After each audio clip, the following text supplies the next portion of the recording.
What position is he playing? Third base? Third base.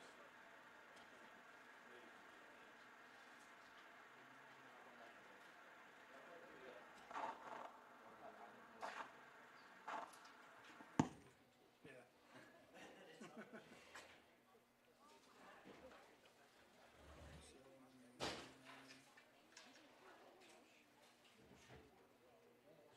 I like that idea, doing that. So Putting him as lead off, getting him extra back. you just don't have the luxury to drop it anymore. No. Rock is pitching. Rock's pitching.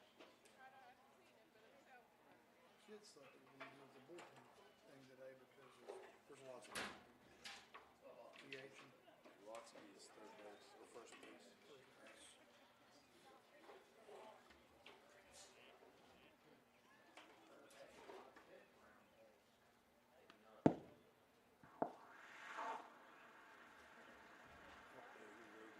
Yeah, Cooper's playing short, third? Oh, it's a number, okay. Persini Receiver's left field. left foot. Who's center? Third. Ashton's second. Aston Schaefer. Who's being the agent? That's what we're doing. We'll see if it's on the paper. O'Neal, the catcher. Did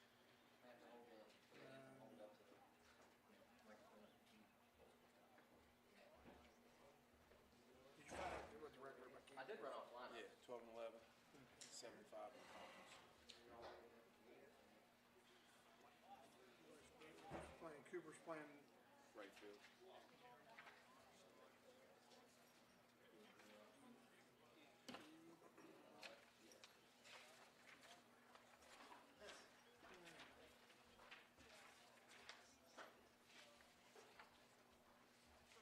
Yeah, I guess I'm one. Well, no, I'll get that. Thank you.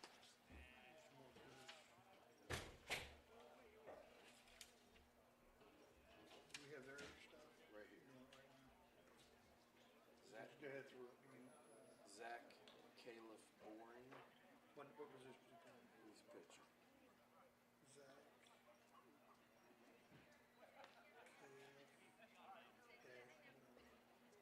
Good? Okay. Good? Peyton 2 Bennett. minutes. Yep. Is center. Peyton Bennett. Is center. I bill by the minute. I called you, Jake. Did you see that? Oh, Tried to That's kick- cool. Yeah, and I called you on.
Welcome once again out tonight for senior night for RCB at Frank Loria Field. Tonight, the Flying Eagles welcome Buckhannon-Upshur. Late season action. First, we want to recognize our seniors. First up, Bryce Bird.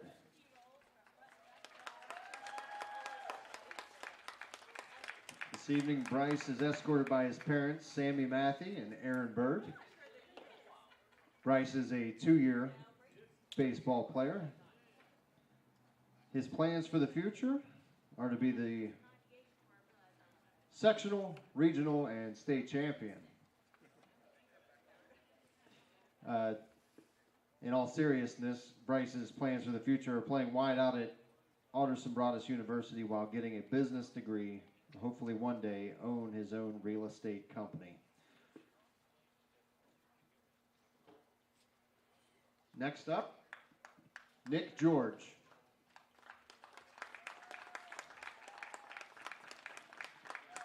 Nick is a 3-year baseball standout. Tonight he is escorted by his parents, Pat and Lisa George.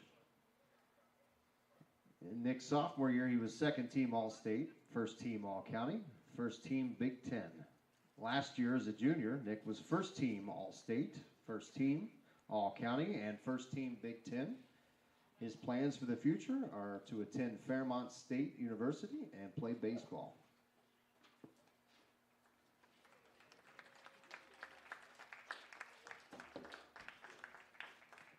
Dior Cooper.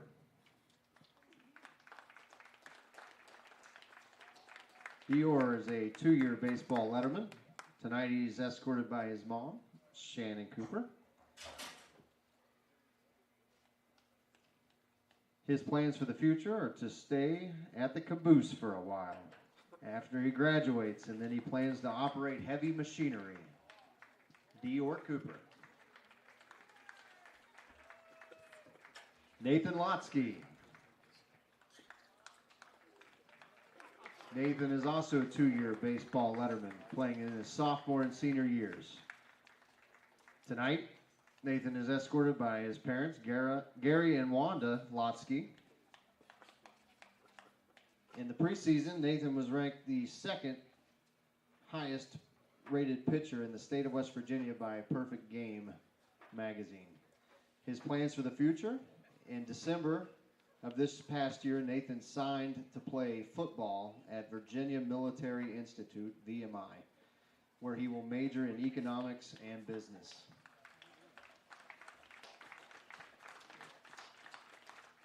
And lastly, Braden Thomason.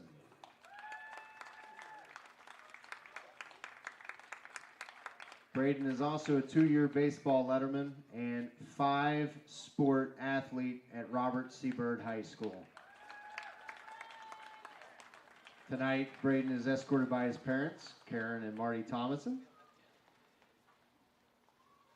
Braden has been a first-team All-County and first-team All-Tournament team baseball player, and his plans for the future are to attend Fairmont State.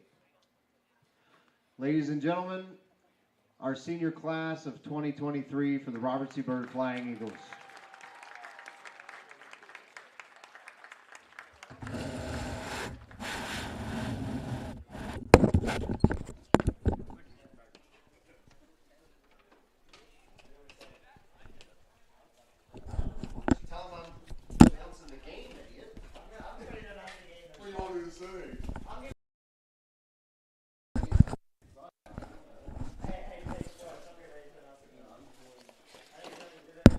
Welcome, everyone, to historic Frank Loria Memorial Field at Clarksburg City Parks in Nutter Fort for this evening's broadcast of Robert C. Byrd Baseball. Today's contest is between the Buckhannon-Upshur Bucks and our homestanding Robert C. Byrd Flying Eagles.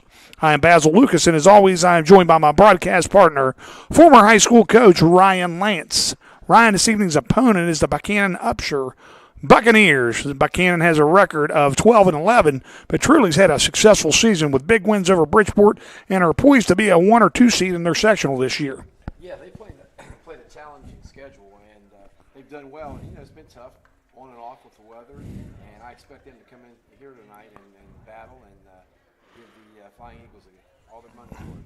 On the home front, the Flying Eagles are coming in with a 10-10 record and have not been able to play a game for over a week. Ryan, what do you expect to see from the Flying Eagles? Man, just get back on the field, knock some of the cobwebs off, and get some consistency with on both sides of the offense, defense, and try to work through some of the doldrums of just sitting on the bench and not being able to play. So it's senior night here at Frank Loria Memorial Field for the Flying Eagles. We're going to take a short break, and we'll come back and we'll talk to Robert C. Byrd manager Andrew Smith and get some insight into this evening's game. RCBSN Baseball. Flying Eagle Network. It doesn't feel like I'm on.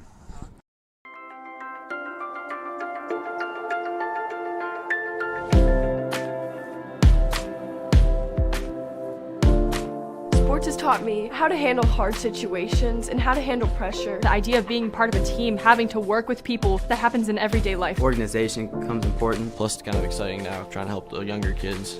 My reason why is competition. My reason why is passion. My reason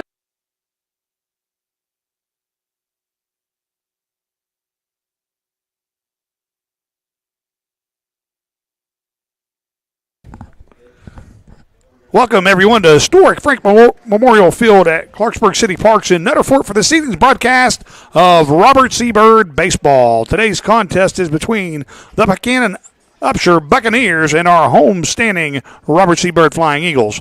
I am Basil Lucas, and as always, I'm joined by my broadcast partner, former high school coach Ryan Lance. Ryan, this evening's opponent is the Buckhannon-Upshur Buccaneers. Buckhannon has a record of 12-11, but truly has had a successful season with a big win over Bridgeport, a sectional opponent, and are poised to be a 1 or 2 seed in their section. Yeah, Coach, they've played a tough schedule and they've done well, and they're deep, and they have a lot of experience. So I would expect they're going to come in here this evening and really battle the Flying Eagles. On the home front, the Flying Eagles are coming in with a 10-10 record and have not been able to play a game for over a week. Ryan, what do you expect to see from our Flying Eagles? Just getting back on the field, getting some consistency, trying to get back to the groove of just playing every day and getting those reps in. And tonight's the first step with that. It's senior night. We'll take a short break, and when we come back, we'll talk to Robert C. Byrd manager Andrew Smith and get some insight into this evening's game. RCBSN Baseball. The Flying Eagle Network.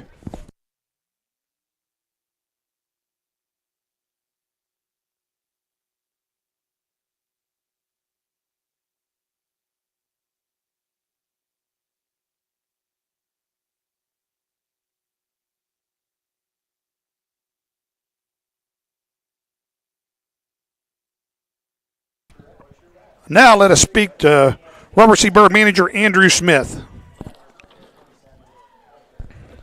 Coach, your team's been off for a while.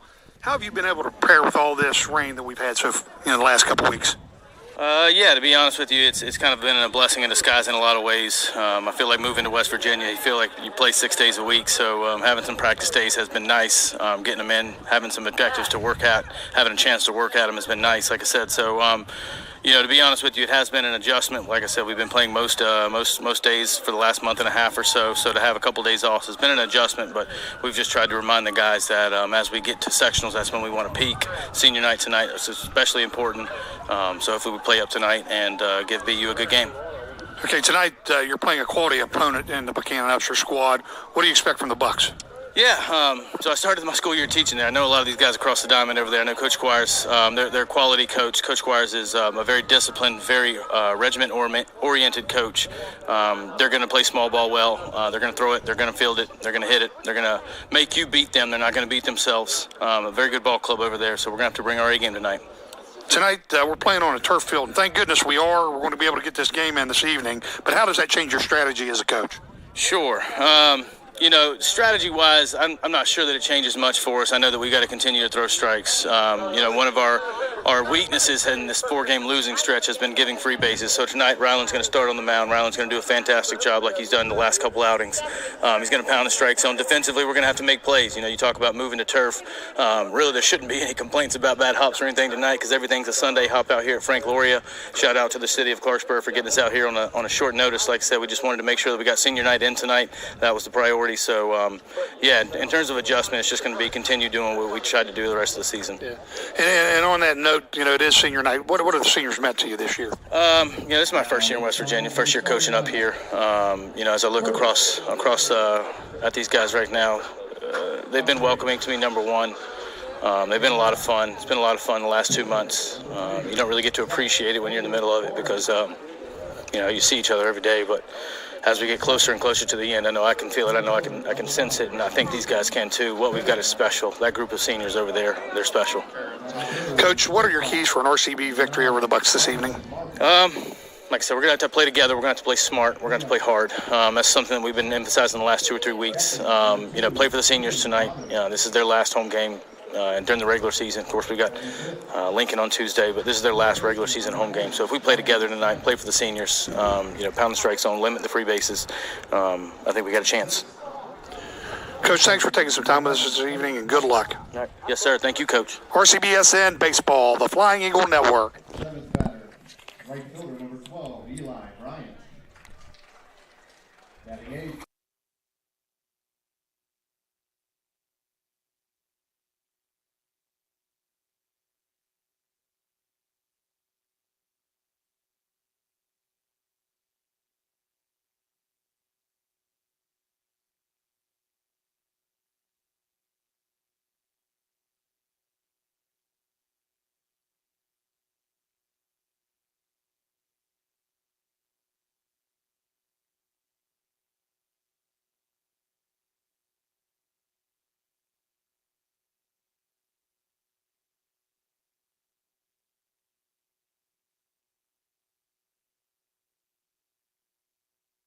Flying Eagles.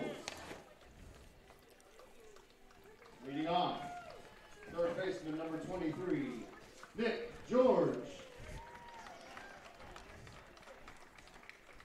Batting second, shortstop number 12, Braden Thomason.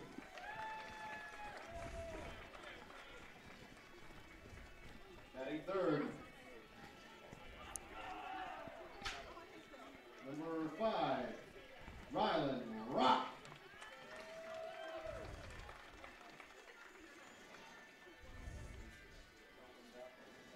Batting cleanup, first baseman number 10, Nathan Lotsky.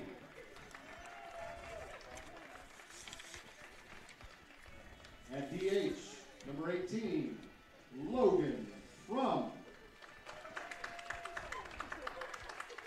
Batting sixth, number 6, the right fielder, Dior Cooper. Batting seventh, left fielder, number 3, Anthony Corsini. Batting eighth, second baseman, number 8, Ashton Schaefer.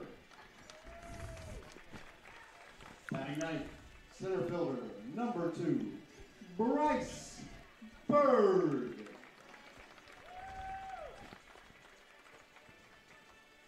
And catching tonight, number 25, Noah O'Neill.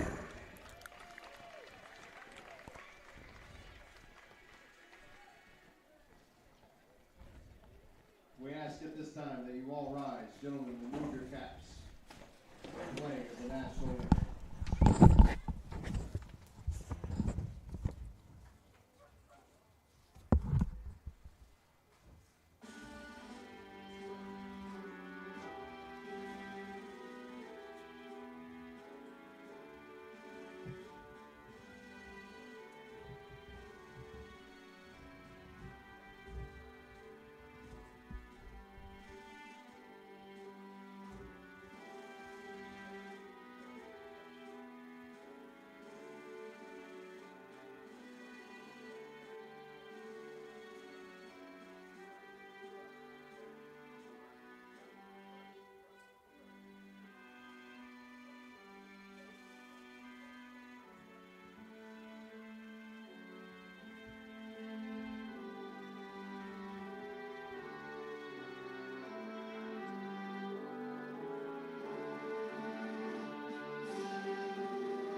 Play ball.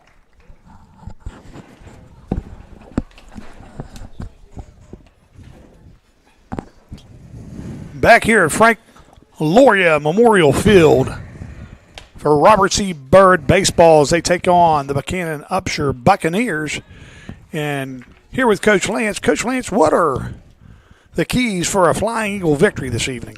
Well, I think, Ryan throwing strikes, Coach alluded to that earlier, and I think he's been Flying Eagles' most consistent pitcher this year, so I think that bodes well for them. The other thing is play a clean game on the field, get those outs, and then get runners on base and see if you can loosen up those base paths, especially not having been on the field for several games.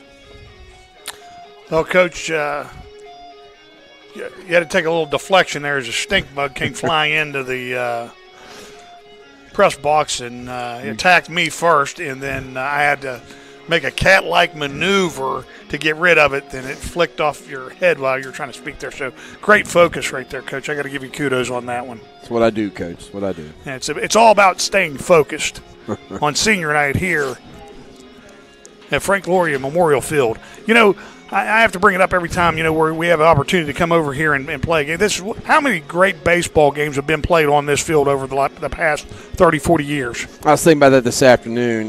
Not just the fact of the history, but I really think that this is, if not the nicest, one of the nicest baseball parks, amateur-wise, in West Virginia, at the rec level. And or the prep level. So it's just a pleasure to be here. And, I know you and I have a lot of history here. This is one of the fields we grew up playing on, and it's just a special opportunity every time we can come back. And it's amazing, but it shows our age. I remember when this field was a dirt infield, and, it progressed to a grass infield when we were playing. Mm-hmm. And then now it's progressed all the way that the Salem's playing their home games here all the way to a turf field. And it's just a wonderful complex, beautiful setting for a baseball game. And like we said before, so many on lower levels, Babe Ruth, American Legion state tournaments have been played here over the years, and it's been the hub for quality baseball in north central West Virginia for over 30, 40 years. Absolutely. So leading off for Buckhannon, number 3, the pitcher, Zach Caleb Boring, and the first pitch is in there by Ryland Rock for strike 1. Here's the 0-1 pitch. That pitch is just outside, and that'll even the count on Caleb Boring, 1-1. Caleb Boring's just been a name that's been associated with Buccaneer baseball over the years. He's had a really strong prep career, and Ryland just misses that pitch just a hair high. We're going to count 2-1. Ball's hit up in the air in a short infield, and Braden Thomason will scamper over and make the call and make the first play for the first out. That's going to bring up the center fielder, number 1, Peyton Bennett. Ryland went on the outside part of the plate, and Caleb Boring wasn't able to drive it hard, and he just rolled over a little bit too much on it, and easy play for Thomason. So 1 out. Ryland gets the sign from O'Neill, and the first pitch is up high for ball 1.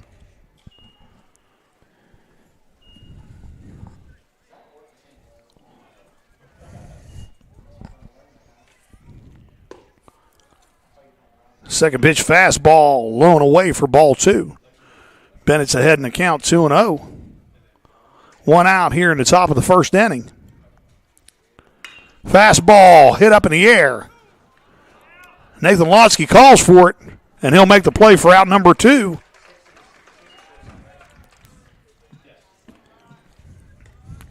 So Flying Eagles 2 up and 2 down to start the game. That's going to bring up the shortstop, number 9, Landon Marple. 2 outs on 7 pitches. That's exactly how you want to draw it up if you're the Flying Eagles to start this game. Rock gets a sign from O'Neill, and it's a fastball high and inside for ball 1. And you can tell the anticipation of a chilly evening is Marples has a sweatshirt on underneath of his jersey. Yeah, he looks ready for it. Counts 1-0. Fastball just misses. Had to have been high.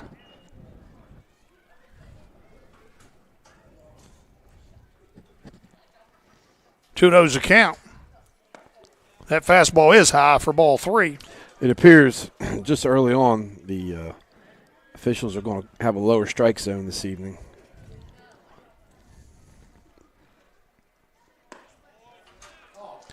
And that fastball looked right down the middle. Maybe a really low strike zone.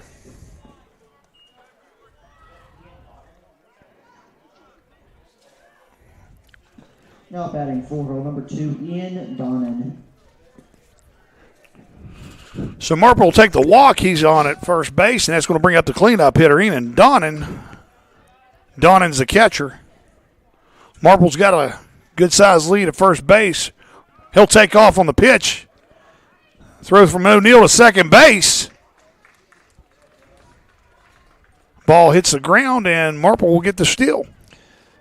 You know, that wasn't a bad throw. He just got a really good jump. So 1-0 is the count. Runner on second base now for the Buccaneers, and Marple steals third. So Donnan ahead in the count 2-0. Marple gets on the walk. He's still second, still third, and now brings into a lot of things into play where the Buck-Ups could score the first run of the game.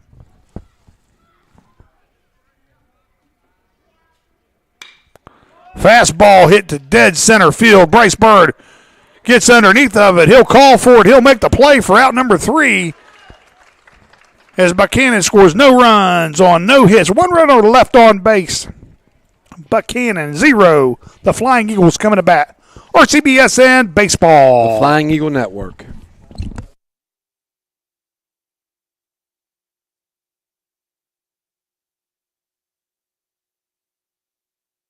Country roads take me home to the place I belong, West Virginia, Mountain Mama, take me home, country road, take me home, country road.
Back here, Frank Loria Memorial Field, bottom half of the first inning.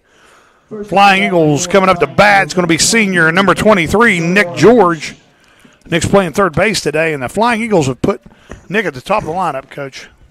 Yeah, trying to get those extra bats in for the game, trying to get Nick more opportunities. So Zach Caleb Boring. First pitch hits Nick George, and that's going to send him to first base. So the Flying Eagles start the game with a runner on and nobody out. That's going to bring up the shortstop, number 12, Braden Thomason. Well, that's the other thing that does. You put Nick up first to start the game, it really tests the pitcher's mettle and see how they're going to approach what their strategy is going to be.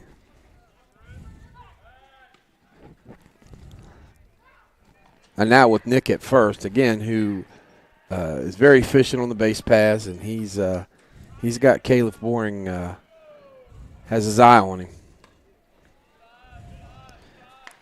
First pitch by Boring is out of the strike zone for ball one. Coach, it's going to be a low strike zone today. Fastball high and inside for ball two.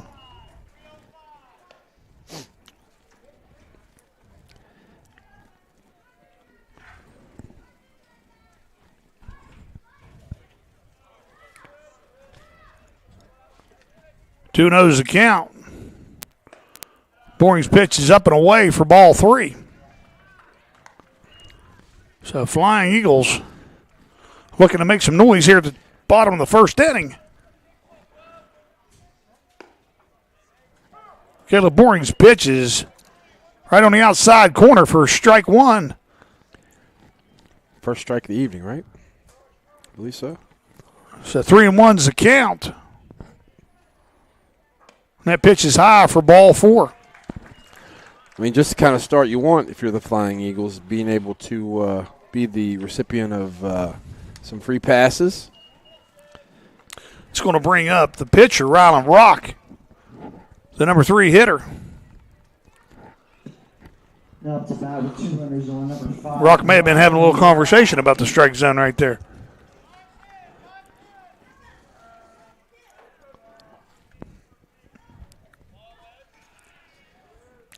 Two runners on. Nobody out for Rock.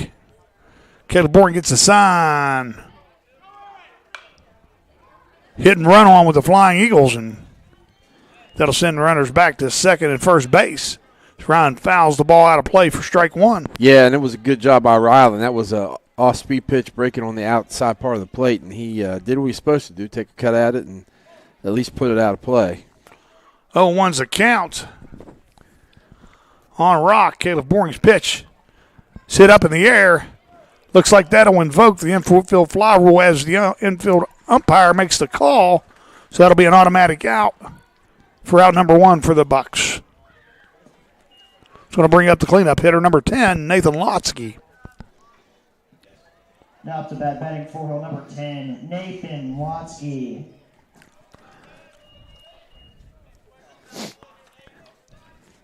So Caleb Boring gets a sign from Donnan. Off-speed pitch, swing and a miss for strike one. Like to see these runners advance at base, second and third, so a hit scores 2.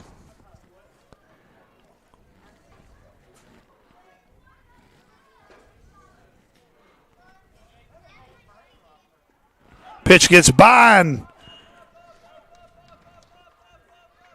Coach's ESPN factored in right there, and a wild pitch occurs, and the runners advance. And well, now it changes things. You know, like we talked about earlier, with Caleb Boring is going to have to really make sure that the ball stays up and can't get in that in the dirt or the turf, so it skips away.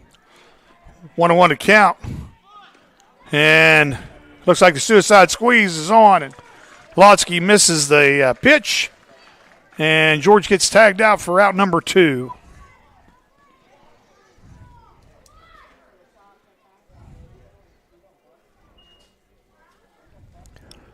Well, it was a curveball on the outside, and it was just tough for Lotsky to get to. And 1-2 the count on Lotsky, and he drills a base hit in between short third. Here comes Thomason around third base, and he'll go in standing for the first run as Lotsky dives it back in to first base as he has an RBI hit, and the Flying Eagles score the first run of the game to take a 1-0 lead.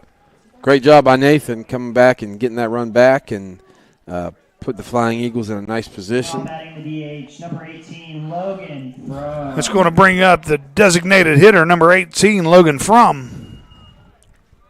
So Lotsky with a good lead, and he'll get back in to first base as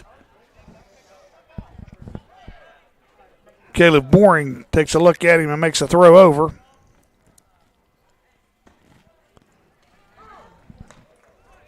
There's a off-speed pitch on the outside corner for strike one. I think he started every RCB batter off with an off-speed pitch. Off-speed pitch is hitting the center field. And Bennett takes a hop, and the ball hops right out of his glove.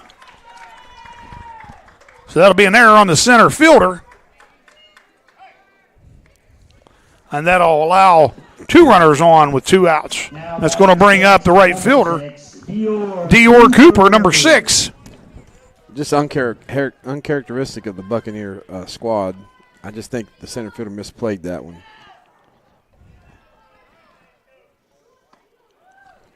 Curveball to Cooper in there for strike 1 from Caleb Boring.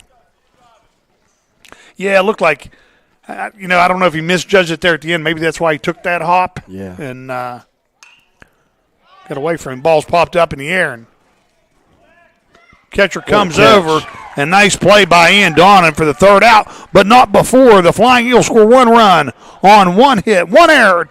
2 runners left on base after 1 full inning. Robert C. Byrd 1, Buckhannon-Upshur nothing. RCBSN Baseball. Flying Eagle Network.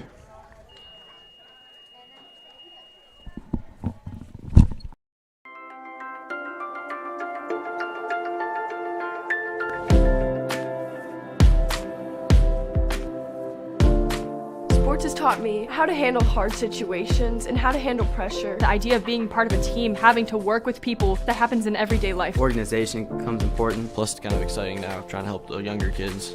My reason why is competition. My reason why is passion. My reason why is for my school and for my team.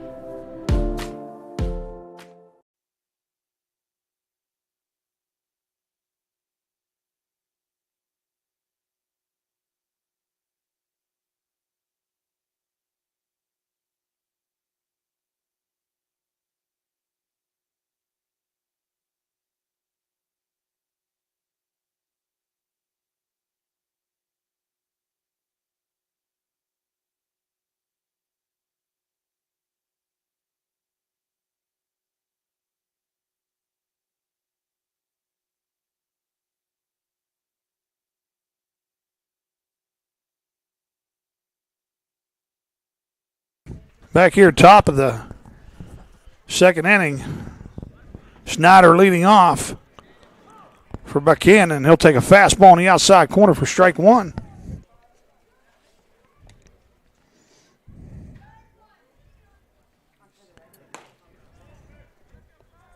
Great job last inning by Rock. Had one walk, and probably making a note that you probably don't want to put Marple on again, because he stole 2nd and 3rd. Snyder's a first baseman. He fouls it down the foul line. We're on the count 1-2. 1 ball, 2 strikes on Snyder. Here's the pitch. Ball's rocketed down the right field line, and just what you'd expect at Frank Loria Memorial Field, as that ball clears the fence, you hear the sound of a baseball and a car door. And then a moan. Yeah. By anybody that parked down that side. And Rock's 1-2 pitch just misses, and that'll even count 2-2 on the first baseman. If I'm Rock, I stay away from the inside part of the plate against Snyder. And fastball, swing and a miss, strike 1. Or strike 3, excuse me. First strikeout of the inning. It's a nice pitch by Rock there. Yeah, it really was. Off the bat, batting 6-0 for Buckhannon-Upshur, number 11. Clint. That's going to bring up a third baseman, Clint Kreitz, number 11. Number 6 batter for the Buccaneers, and he'll foul the first pitch out of play. I don't want to jinx him, but Ryland's doing a great job just pounding the strike zone earlier in this game.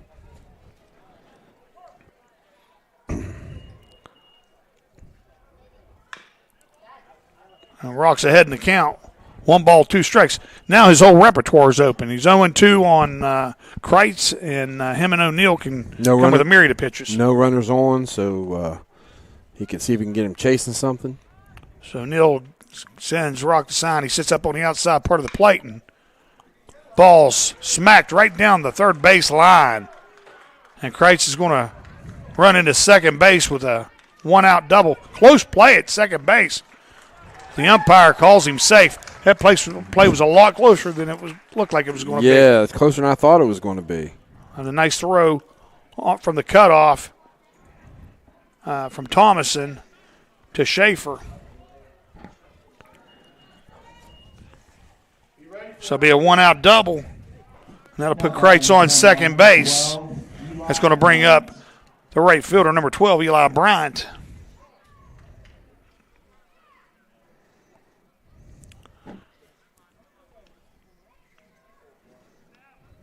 Clark gets a sign. He gets the ball up in the air. Here comes Bryce Bird over. He's called off by Dior Cooper. Cooper fires a strike into the cutoff man. And Kreitz is going to advance and tag up from second to third with now 2 outs. Good job by Cooper going over there, getting that ball in after the catch. It's going to be a tough play to stop. It's going to bring up the left fielder. Sorry, Coach. Number 5, Jaden Westfall.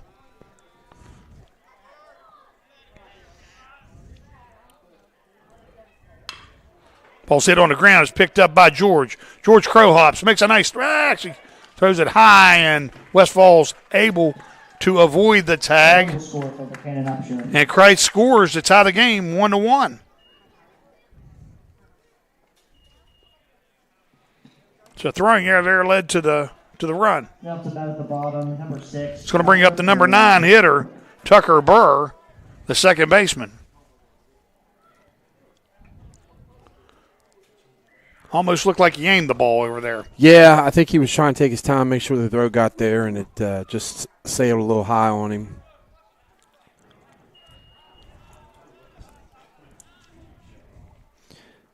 Flying Eagles.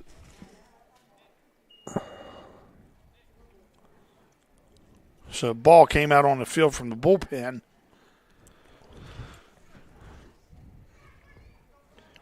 Took a short time out there. And my guess is Westfall's going to be pretty aggressive here in this situation on the base pass. Riley gets a sign from O'Neal. That pitch just misses on the outside corner. That looks like about the umpire height, though. If you get that pitch over the plate, it looks like a comfortable place for the strike zone to be this evening. Westfall takes off, swing and a miss. O'Neal throws it to second base, and it's on the left side of the bag. One hop to Thomason, and Westfall still second base.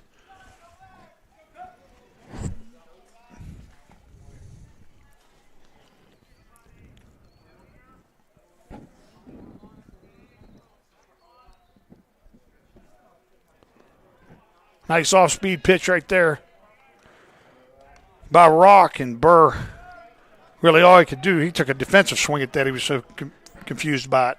That was a great job by O'Neal keeping it in front of him, keeping the runner at second. Absolutely.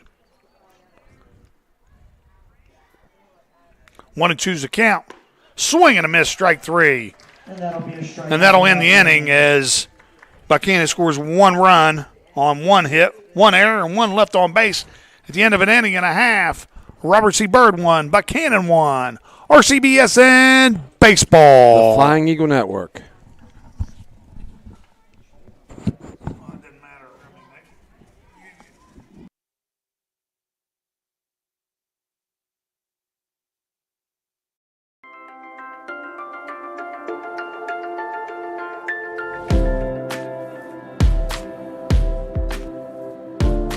Sports has taught me how to handle hard situations and how to handle pressure. The idea of being part of a team, having to work with people, that happens in everyday life. Organization becomes important, plus it's kind of exciting now, trying to help the younger kids.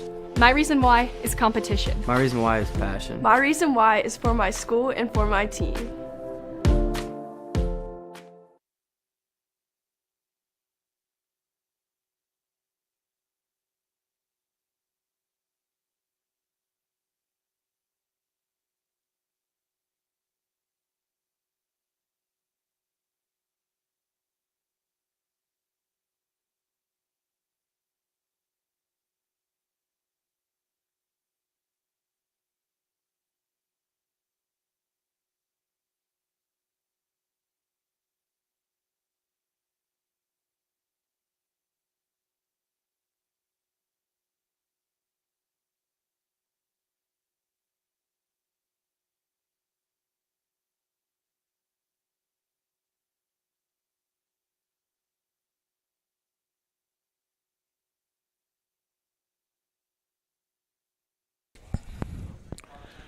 back at Frank Loria Memorial Field.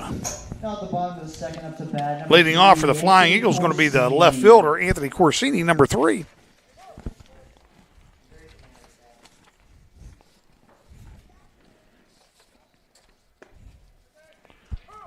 He'll take a first pitch strike from Zach Caleb Boring.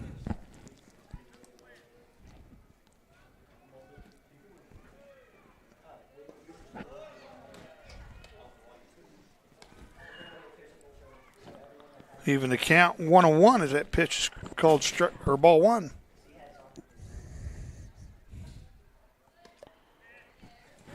Caleb Boring has, I don't know, I think you'd call it a slurve. It's very looping. But it breaks to the side, yeah, like a slider. And even the count there as he comes back with his changeup pitch, which is a fastball, and throws it right there and throws it for a strike on the outside corner. 2-2 the count. And swing and a miss, strike 3. Be the first out of the inning, and that's going to bring up the number 8 hitter, the second baseman, number 8, Ashton Schaefer. Now batting for your Robert C. Byrd Eagles, number 8, Ashton Schaefer. Ashton, a freshman who's gotten some reps this season pitching and a little bit in the field, so he gets the start here this evening.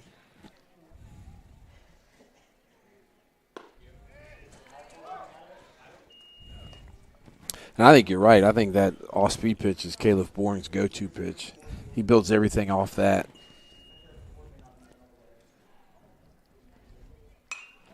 Second pitch is fouled away.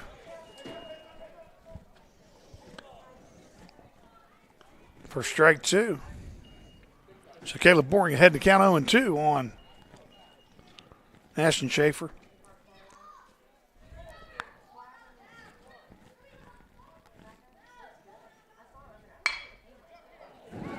And Schaefer hits the ball right up the middle. A diving attempt by Marples. He knocks it down. The second baseman, Tucker Burr, goes over and picks it up, but that'll be an infield hit for Schaefer. That was a great piece of hitting by Ashton. Just really throwing the bat out there, making contact right back up the middle. And it was an off-speed pitch. He really couldn't drive much, and he did a great job to get a hit out of that. So that's going to bring up the center fielder, senior Bryce Bird. Flying Eagles got a runner on, 1 out.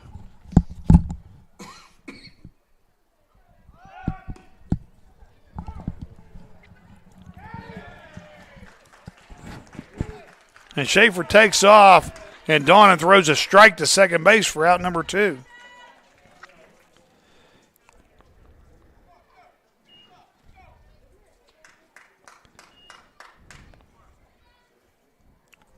One is a count on Bryce Bird. Third baseman creeps up, thinking maybe possible bunt. It's been something Bird's been able to do multiple times the last couple of years. I think the Flying Eagles are going to be judicious about when they try to steal on Donnan this evening. Bird pops it up in foul territory. It's going to bring over Ryan Snyder, and Ryan Snyder makes the call, and that'll be the third out as the Eagles go quietly in the bottom half of the second inning. No runs on 1 hit, no errors, nobody left on base at the end of 2 full innings. Robert C. Byrd 1, Buckhannon 1. RCBSN Baseball. The Flying Eagle Network. Country roads take me home to the place I belong, West Virginia. Mountain Mama, take me home, country road, take me home, country road.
Back here, top of inning 3, Frank Loria Memorial Field, 1-1 game between the Flying Eagles and the Buckhannon-Upshur Buccaneers. And the leadoff hitter, Zach Caleb Boring, takes the first pitch for a ride into the left center field gap.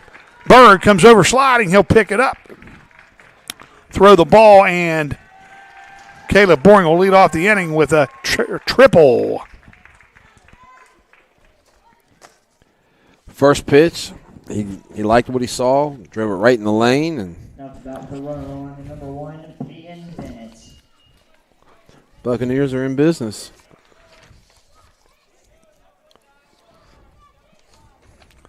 That's going to bring up the center fielder, Peyton Bennett. Peyton popped up to the first baseman last at bat. Fastball on the outside corner for strike 1.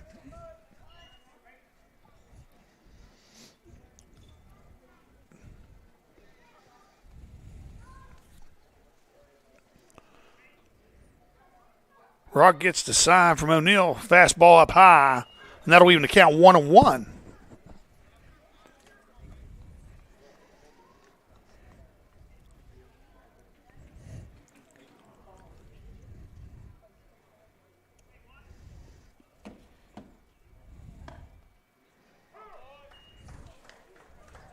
Pitch on the outside corner, strike 2, and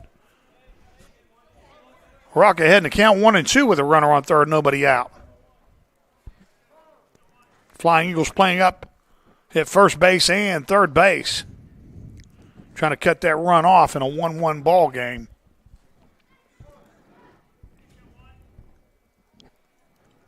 One and two's the count. Here's the pitch.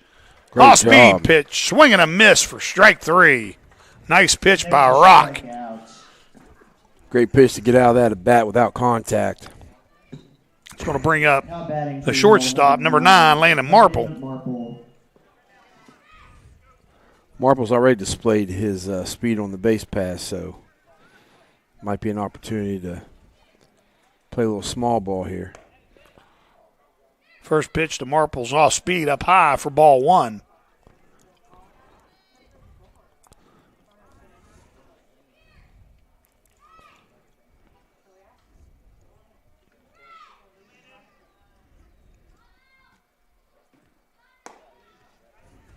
It's a fastball up high. Marple's ahead in the count. 2 balls, no strikes.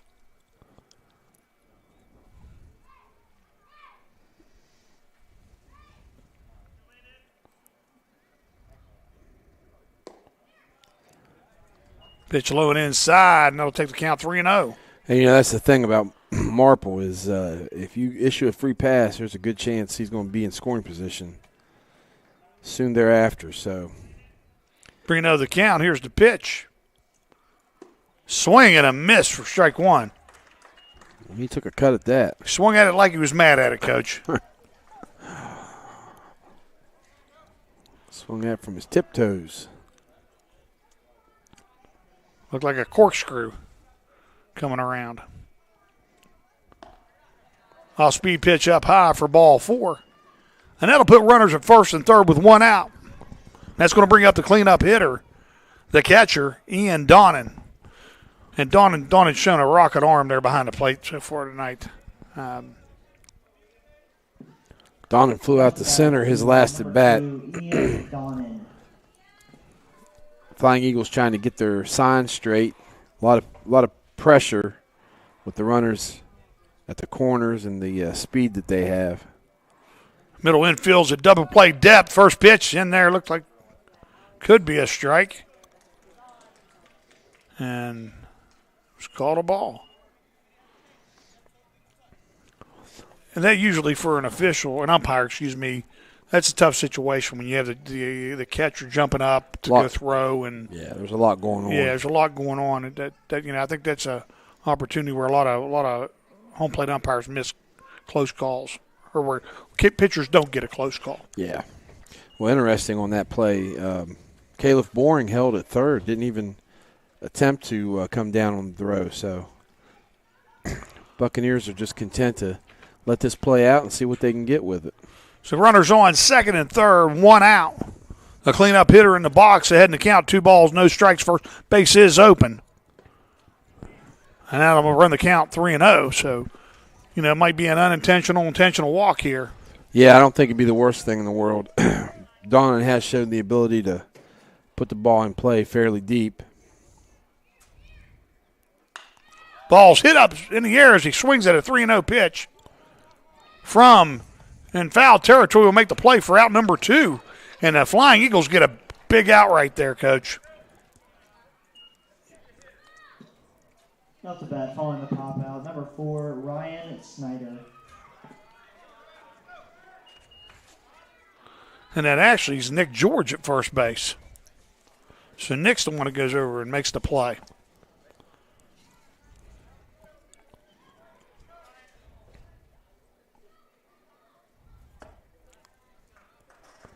It's going to bring up the number 5 hitter, Ryan Snyder.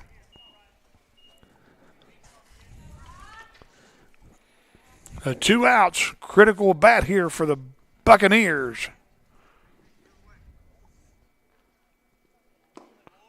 Fastball just misses on the inside corner.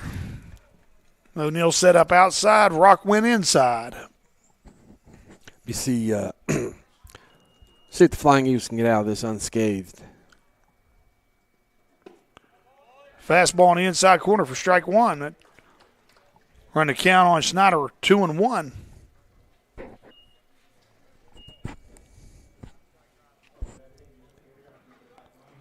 Slight breeze out to center field here at Frank Loria Memorial Field.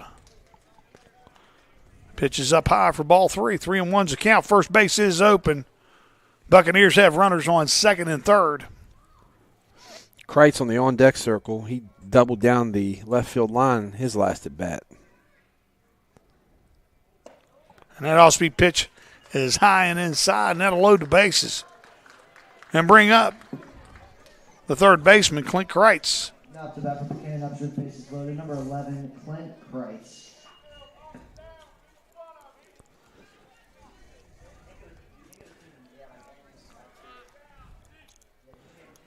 Looks like first base in a little bit. They got third base back.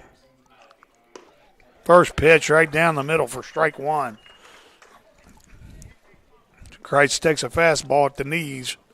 He's behind the count on 1. Rock gets the sign from O'Neal. Fastball just outside for ball 1.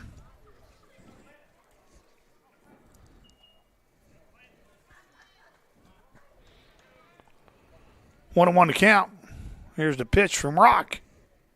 Ball's hit up in the air. George comes over near the dugout. And the ball caroms off the top of the dugout for strike 2. Be anxious to see if Rock comes back with his curveball here. It's served him well so far. Or if he tries to sneak a fastball, maybe a little high and inside. Counts 1-2. Buccaneers have the bases loaded here. Top of the third. Rock gets a sign from O'Neal, and here's the pitch. Swing and a miss for strike 3. And that'll end the inning. As the Buccaneers get no runs on 1 hit. They leave 3 left on base at the end of 2.5. Robert C. Byrd 1. Buckhannon 1. RCBSN Baseball. The Flying Eagle Network.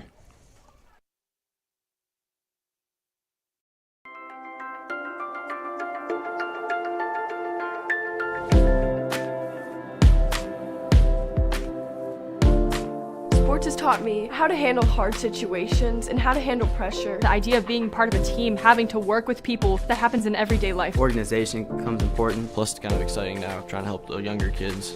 My reason why is competition. My reason why is passion. My reason why is for my school and for my team.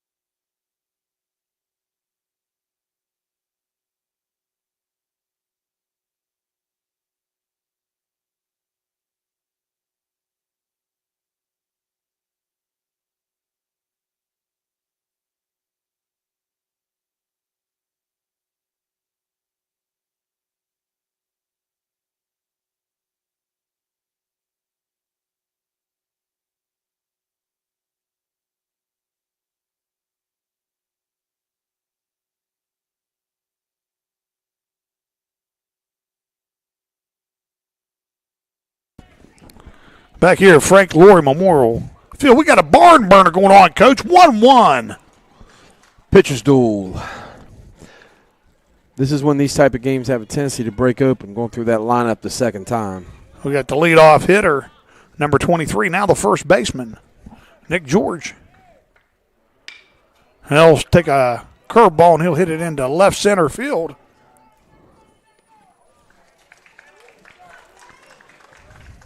And the center fielder, Peyton Bennett, comes over to make the play for out number 1. So 1 pitch, 1 out. That helps every pitcher. Well, it got Nick. He rolled over a little early on that, and it just ended up being a pop up to the center fielder. It's going to bring up Braden Thomason, number 12. Thomason will take that first pitch on the outside corner for strike 1.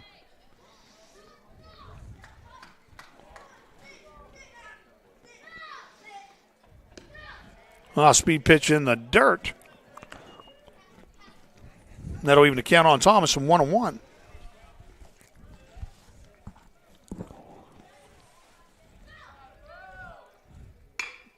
Nice piece of hitting. Thomason smashes a one-hop single to the center fielder for a clean base hit. That was an off-speed pitch. Bray hung in there, drove it right back up where it came from, and why that's important is with Thomason's speed, it's going to put pressure on Caleb Boring. And Thomason takes a lead, and you can see him being aggressive on the base pads. He could end up at third here shortly.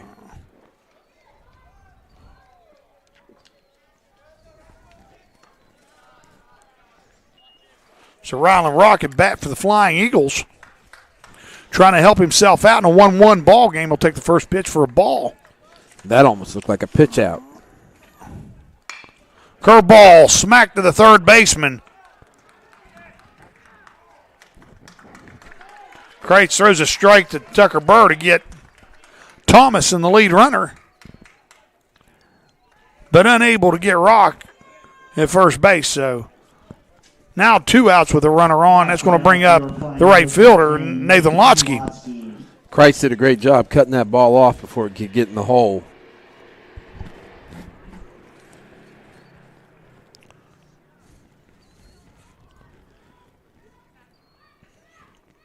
Coach is trying to call timeout to get a courtesy runner in, and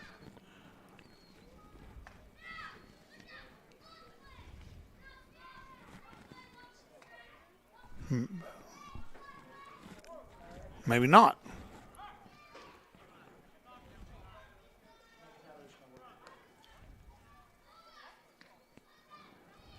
I don't think he is. I think he's comfortable with Ryland being out there, and Buccaneers are definitely concerned about him. They've thrown over a couple times. Curve ball, late breaking ball in there for strike 1 on Lotsky. I'll be surprised if Lotsky sees too many fastballs. Now the Buccaneers are going to talk about this.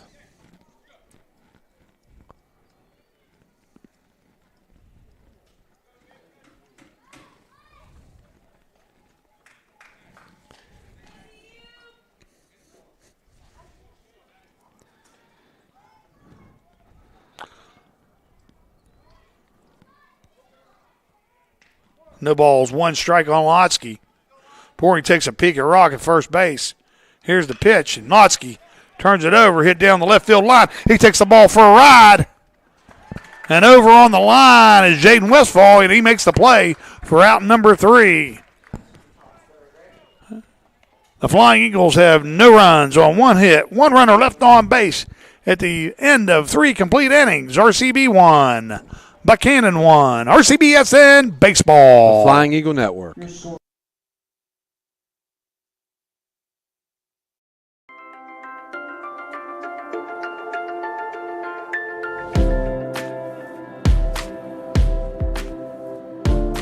Sports has taught me how to handle hard situations and how to handle pressure. The idea of being part of a team, having to work with people, that happens in everyday life. Organization becomes important. Plus, it's kind of exciting now, trying to help the younger kids. My reason why is competition. My reason why is passion. My reason why is for my school and for my team.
Now starting off the inning for Buckhannon. Here in the top of the fourth inning, Frank Loria Memorial Field, the Flying Eagles and Buckhannon-Upshur in a tight ball game, tied 1-1.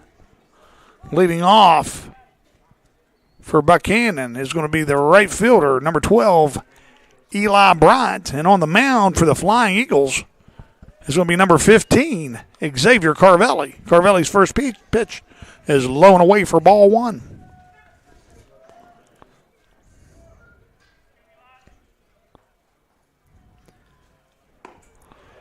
And that fastball swing and a miss, and that'll even the count on Bryant, 1-1.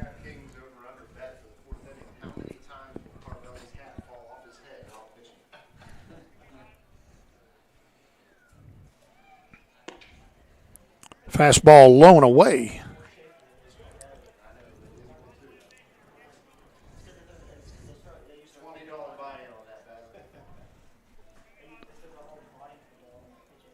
Two and one's the count. Fastball, one hop. Great play by Thomason. On to George for out number one. Bray did a great job taking that on the short hop, right on the edge, right on the lip, right there between the turf and the dirt. And just a great job. A little bit of, and as a former third baseman coach, there's a little bit of look what I found in that right there. But you know what? And I say that as a compliment. Absolutely, because you know what? That's a situation where you got to commit to it and make the move. And he committed to it and made the move, and it worked out for him. 100%. Fastball just misses on the inside corner on the number 8 hitter, Jaden Westfall, the left fielder.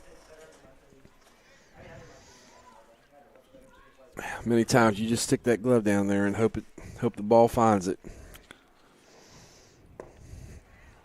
Westfall ahead in the count now. Carfelli's first two pitches are just out of the zone, behind 2-0.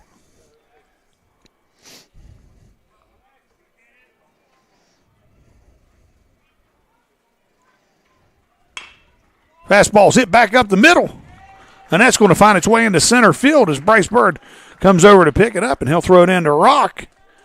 And a clean base hit for the number 8 hitter, Jaden Westfall. Up to bat now with one runner on. Yeah, nice hit right back up the middle for Westfall. It brings up Burr, who struck out his last at bat, struck out swinging. Burr's the second baseman. They got a runner on.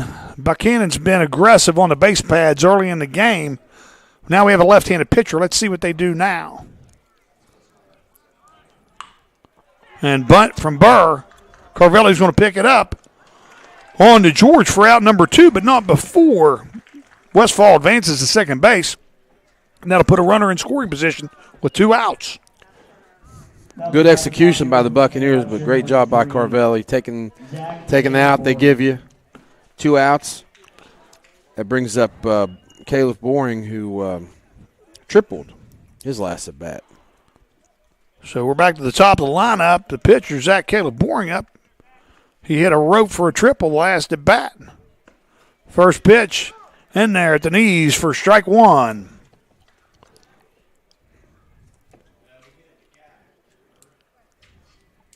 Carvelli gets a sign from O'Neill. 0-1 to count. Bottom of the fourth. And Caleb Boring said it's just enough time to where he need to call timeout and refocus. Trying to time everything up. Now Carvelli's going to speed up a little bit on him. And curveball hit down into right field. Nice. Would have fallen in front of Lotsky and around third base. Comes Westfall, and that'll give Buckhannon the lead for as Caleb Boring with an RBI single to right field. Up to bat number 1, Peyton. Just a really nice piece of hitting. He saw that ball was going to break over the plate on the outer half, and he kept his hands back and put it right in right field.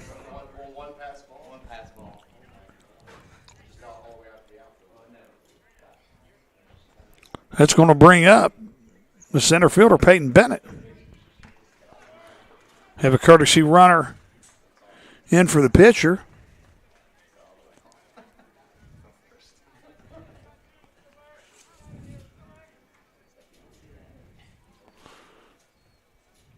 Do believe it's number 18, Blake Runyon. Not 100% sure of that. It looked like 18, but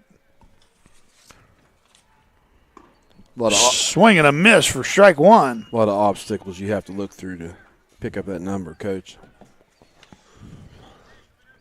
Carvelli heading the count on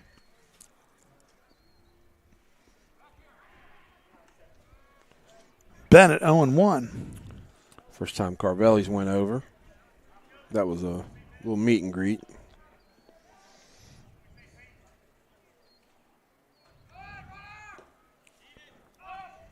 And it's 16 as he's still second base. But on the Buckhannon-Upshur roster, there's no 16. So we'll just go with the courtesy runner.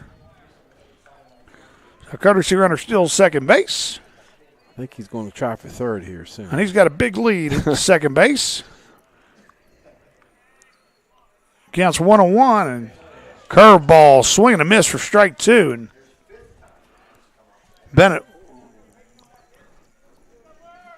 speed-wise, was way off that pitch. 1-2's the count. Here comes the pitch from Carvelli. That ball's hit hard down the left field line, foul, as the courtesy runner tried to steal third. Yeah, he took off, and I think he's just trying to see if that was the pitch that was going to be contact. 1-2. Here's the sign from O'Neill. Carvelli turns around, and courtesy runner races back to second base. He doesn't have the lead he's had before. So he's been at least to the umpire every other time or every other pitch is at bat. But now the Flying Eagles paying a little bit more attention to him. So he takes another step, and he takes off. Curveball, O'Neill to third base. And the courtesy runner slides in there for a stolen base. Buckhannon puts another runner in scoring position.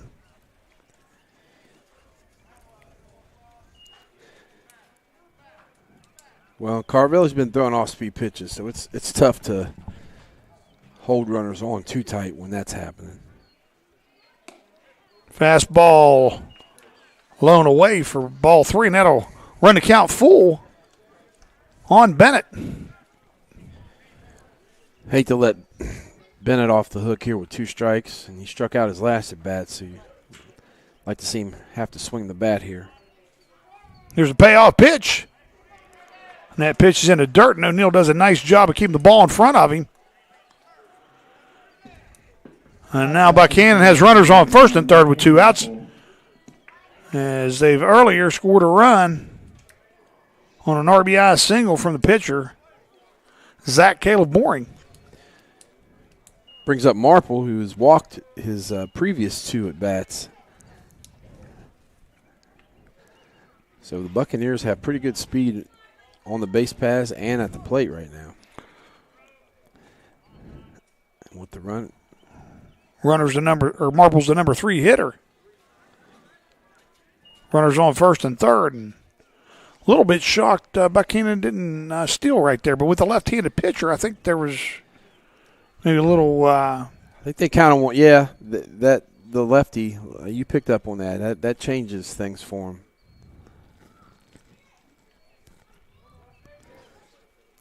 Nick jogged over to try to encourage Carvelli. You may see a throw here to first base. And that fastball on the outside corner for strike one. Even to count 1-1. Thomason back deep at third. Coach Squires with a myriad of signs at third base to see if any plays on him.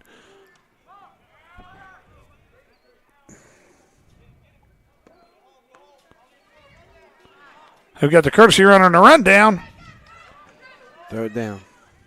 And Good job. Thomason does a great job as he feints a throw and then runs down the courtesy runner for route number 3. And that'll hold Buckhannon as they score 1 run on 2 hits. 1 runner left on base at the end of 3.5. Buckhannon 2, Robert C. Byrd 1. RCBSN Baseball. The Flying Eagle Network.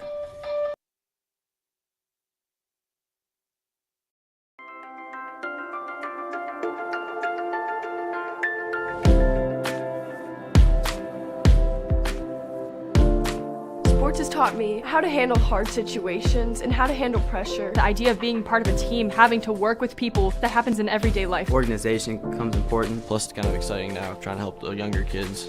My reason why is competition. My reason why is passion. My reason why is for my school and for my team.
Back here, Frank Loria Memorial Field, bottom half of the 4th inning. Beautiful night as we've experienced a bunch of rain over the past week or so. And here at Frank Loria Memorial Field, playing on a turf field, as the skies have cleared, and we've got baseball in Clarksburg.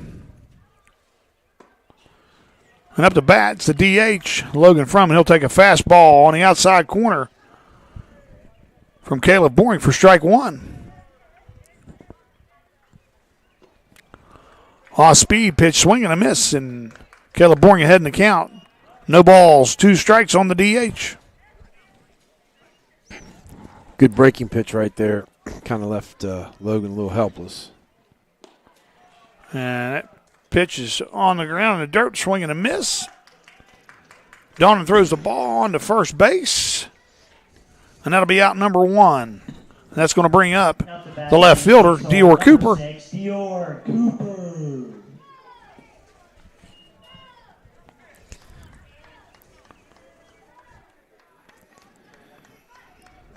Just wondering this part of the lineup, you see the Flying Eagles start to be a little bit more patient and force Boring to throw some strikes.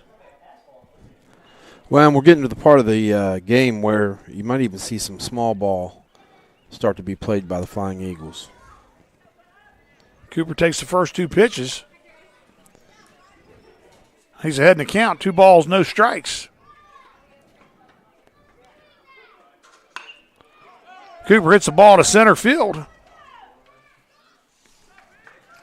Peyton Bennett takes a couple steps to his right, and he'll make the play for out number 2. Although this turf does change things in terms of playing small ball. Now batting for RCB, number 15. A little bit easier to field the ball if you're a defense.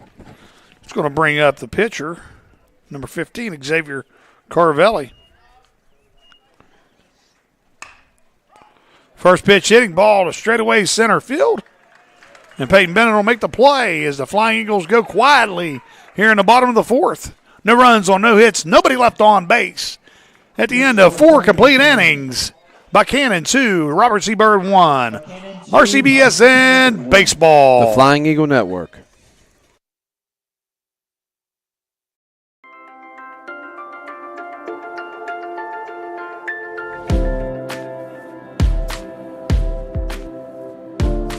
Sports has taught me how to handle hard situations and how to handle pressure. The idea of being part of a team, having to work with people, that happens in everyday life. Organization becomes important, plus it's kind of exciting now, trying to help the younger kids.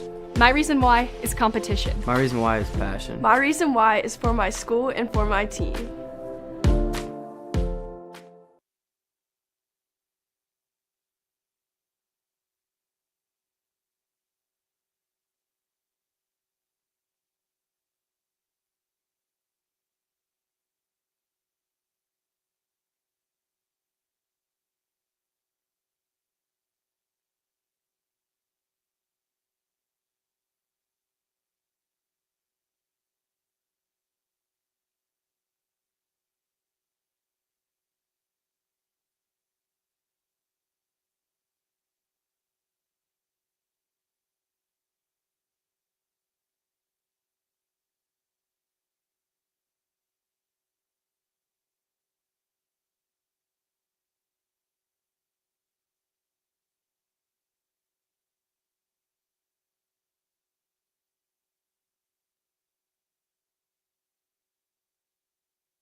Here at Frank Loria Memorial Field, Buckhannon ahead of the Flying Eagles 2-1, top of the 5th inning. Leading off for Buckhannon, it's going to be number 9, Landon Marple, the shortstop. It's the number 3 hitter. Xavier Carvelli on the mound for the Flying Eagles. His first pitch is outside, low and away for ball 1.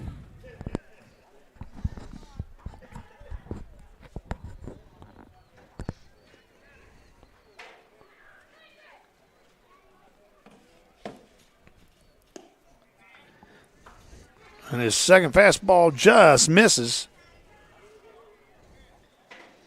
Marple ahead in the count, 2-0.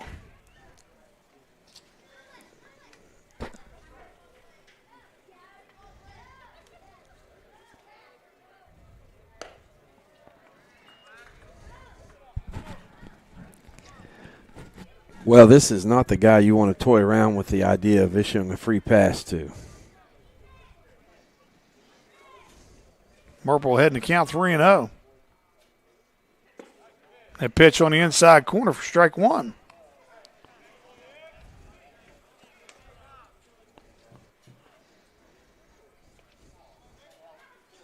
Yeah, he's shown the ability to swipe bases pretty quickly. And they'll take a fastball, swing and a miss for strike 2. Another big cut by Marple. Full count on Marple. Xavier Carvelli gets the payoff. Pitch sign from O'Neill, and here's the pitch. And Marple does a nice job staying alive as he'll take that pitch on the outside part of the plate and foul it out of play. I was thinking earlier today, coming into Frank Loria Field, you know, how many people will get excited, you know, that aren't from around here because they see those spots right by the gate open. Yeah. And they don't realize that that's maybe the most dangerous place to park your car. Yeah, you don't want to. Probably don't want to put it there. So Marple able to work a walk to start the top half of the 5th inning. It's going to bring up the cleanup hitter, the catcher, Ian Donnan. You know, and actually they've made it easier to park there because they've put the netting up. That's protected a lot of the cars from foul balls. Back in our day, I mean, you didn't park within a mile radius or your car was getting hit. Or your horse and buggy, whatever was in our day.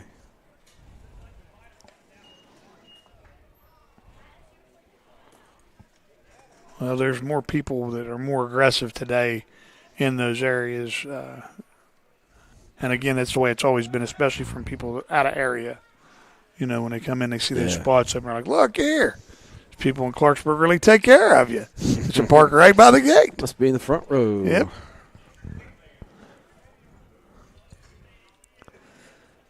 Counts 1-0, and on cue, Marple takes off for second, and he'll steal a base. Meanwhile, there's a windshield repair van that just sits over here parked waiting for business. I hear Mr. Post heard you, and he got a chuckle out of that. Here it is, little. Donnan trying to bunt, and that ball go foul. And count will be 2-1 on Donnan. Coach Squires obviously feeling this is a big run in the game. You know, you're taking the bat out of your number 4 hitter and trying to advance the runner, but it's been a close ball game. Yeah, if you can increase your lead here.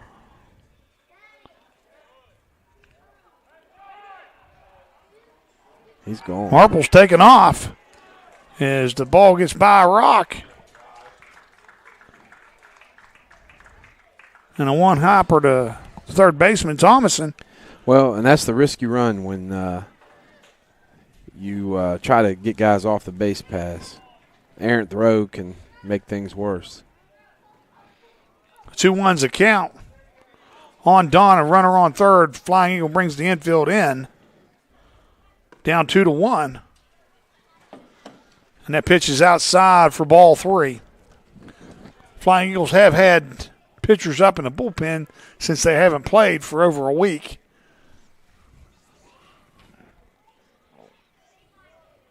Carvelli steps off. Gathers his thoughts.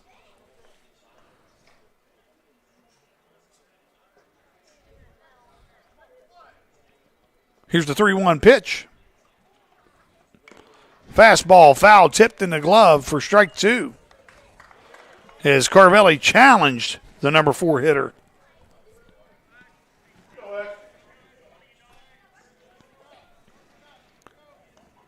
Three balls, 2 strikes on Donnan. Carvelli gets a sign from O'Neill. Here's the payoff pitch. Pitch in the dirt for ball 4. O'Neill able to keep the ball in front of him and does a good job not allowing that ball to go to the backstop. We have another courtesy runner for Buckhannon who's not on our list, so we'll just go with the courtesy runner for the catcher. Now to bat with 2 runners on, number 4. And they have runners on first and third, nobody out.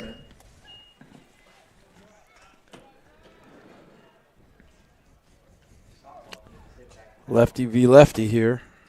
The matchup. Looks like it was, what is it? Childers was 1. Yes, that's it.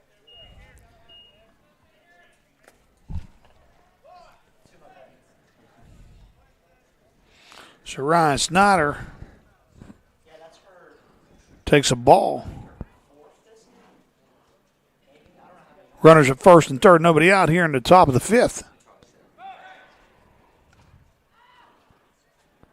Carvelli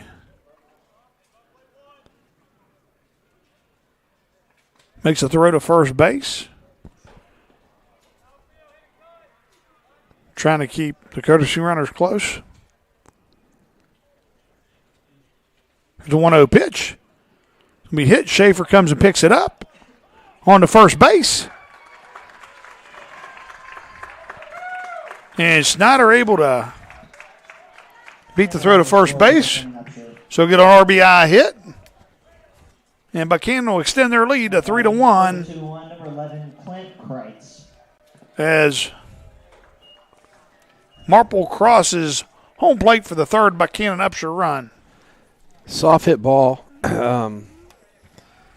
was going to be a tough play for Schaefer. So Buckhannon has runners at first and second. Coach Smith calls timeout. We're going to take a break. RCBSN Baseball. Flying Eagle Network.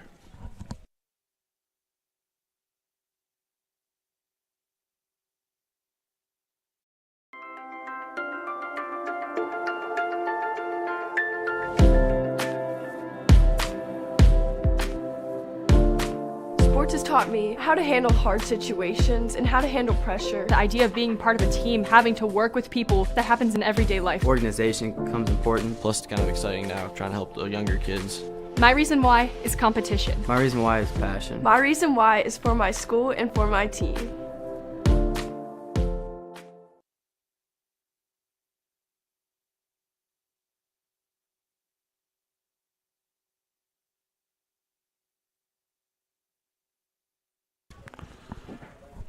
Back here, Frank Loria Memorial Field. Buckhannon has runners on first and second. They've extended their lead to 3-1. Here, 2 runners on, nobody out. Clint Kreitz up to bat.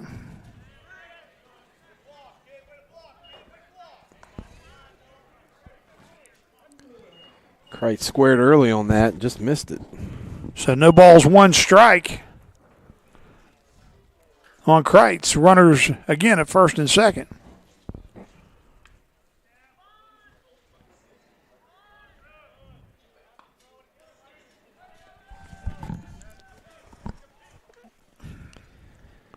Carvelli makes the play to second base. The courtesy runner able to make it back in safely. Coach imploring his Flying Eagles to compete in this situation and not to give up the easy play. So Kreitz takes strike 2. We'll see if Coach Squires wants to keep the bunt on. Here's his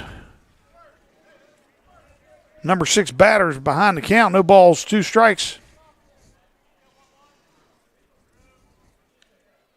And strike 3 by Carvelli as he catches Kreitz looking with an off-speed pitch. Now following the strikeout. A little 12-6 action on that pitch. Bryant. That'll bring up the right fielder, Eli Bryant, number 12.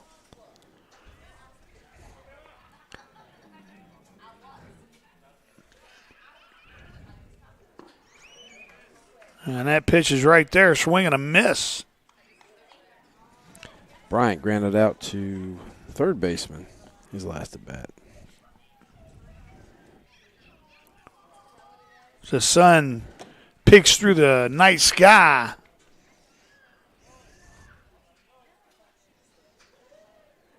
Oh, wait a minute. It's not night. It just appeared to be that way the last week. Yeah. As much rain as we've had.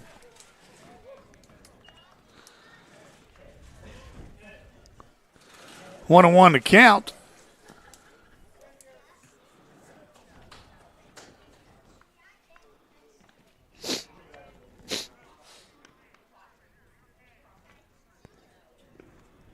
Great job by Neal blocking that. Prevents the 2 runners from advancing to second and third.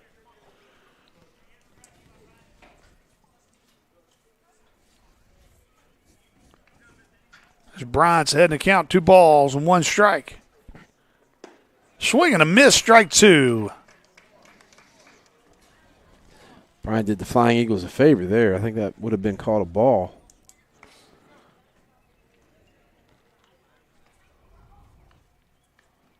Something I've seen change this year with umpires is a lot of them are taking that inside position now, even when you're watching baseball on TV.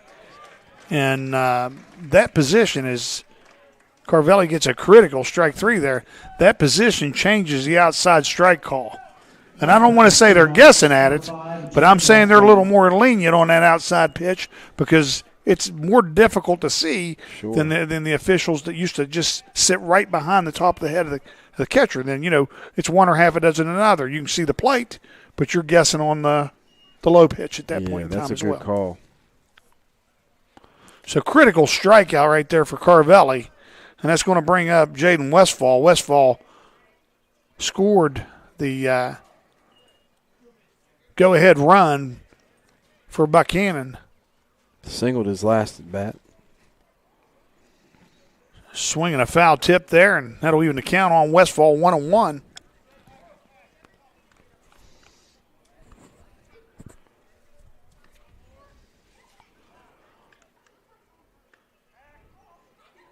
It's 1 ball, 1 strike, and nice play by Rock there at second base. He's able to catch that errant throw from Carvelli. As Carvelli tips his hat to Rock and says thank you. Yeah. 1-1 to count. There's the pitch. Pitch up high for ball 2.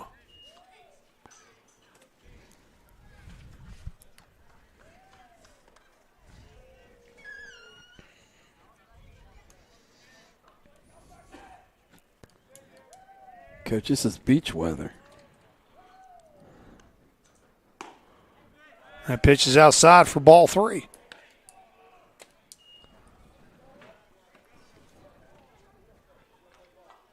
So 3-1 the count on Westfall. Runners on first and second. 2 outs.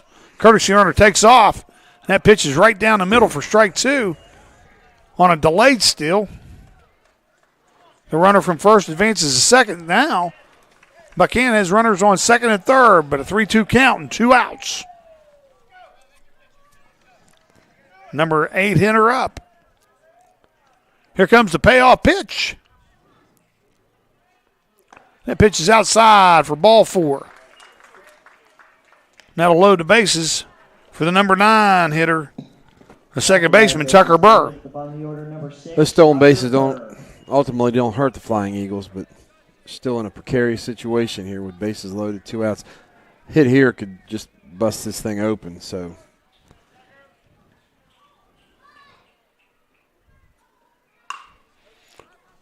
Burr hits the ball down the right field line, and it'll stay just inside the right field fence, foul. What you strike 1. Really don't want to have happen is to turn the lineup over and see Caleb Boring up again because he's been hot at the plate tonight.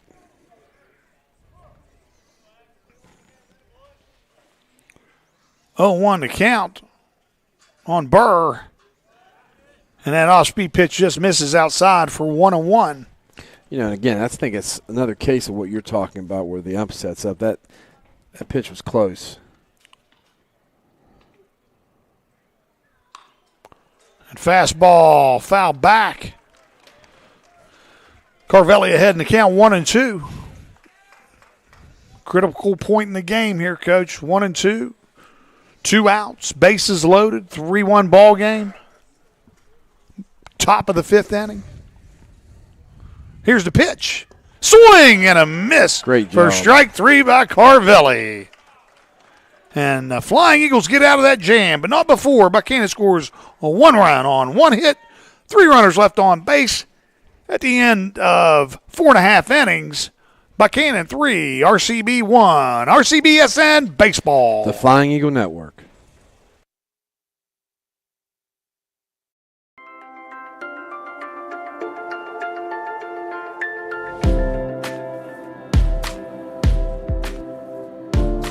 Sports has taught me how to handle hard situations and how to handle pressure. The idea of being part of a team, having to work with people, that happens in everyday life. Organization becomes important, plus it's kind of exciting now, trying to help the younger kids.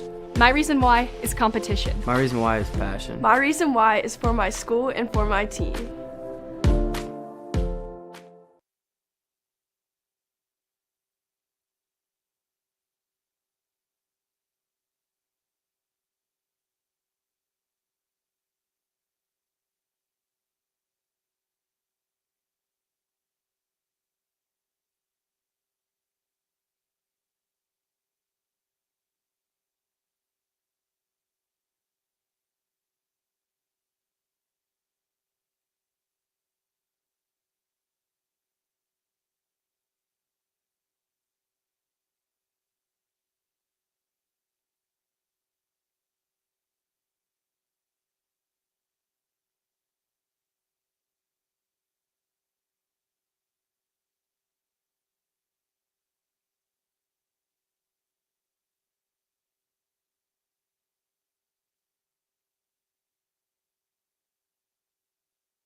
Back here at Frank Loria Memorial Field, the Flying Eagles trailing Buckhannon 3-1. Bottom half of the fifth inning. Schaefer, Bird, and George.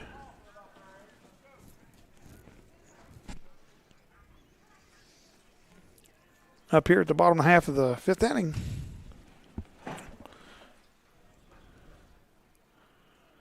As the sun has came out. Shortstop Ashton Schaefer steps in the box. Caleb Boring's off-speed pitch on the outside corner for strike one. Schaefer singled back up the middle, his only at bat. Off-speed pitch he put back in play and fought that Schaefer off. hits the ball to the second baseman. And Tucker Burr makes the play on to Snyder for out number one. A little 4-3 action, scoring at home. And Burr made a nice play as Schaefer did a nice job as well, taking the outside pitch right where it was pitched and hit it pretty hard in between the first and second baseman. Burr able to get over and make the play for out number one, and that'll bring up Bryce Bird.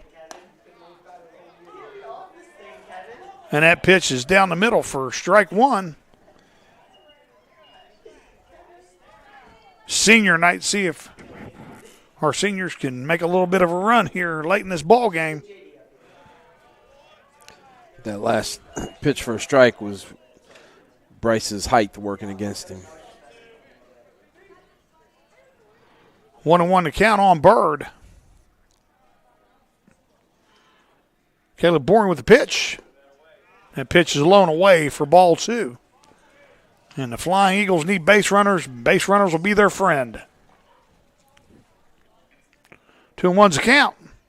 Fastball's up high. Bryce Bird ahead in the count, 3-1. This is the point in the lineup. If they can get base runners on, they have some athletic guys, and they can really get a rally going here. So Bird squares around. And Caleb Boring throws a strike right down the middle. And that'll run the count 3-2 on Bryce Bird. Here's the payoff pitch. Bird hits the ball into left center field. Bennett on the run. And he'll come over and make the play. Nice play by the center fielder from Buckhannon, Peyton Bennett. Bird hits the ball on a rope to left center, and Bennett on the dead run comes over and makes the play for out number two. Yeah, that was in the deep part of Frank Loria, and ball just hung up just a little bit, just enough for Bennett to be able to camp under to make the out. Off-speed pitch to Nick George in there for strike one.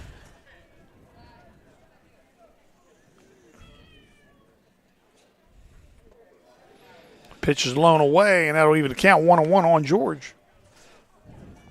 Nick is hitless this evening. Hit by pitch first at bat and flew out to center his second at bat.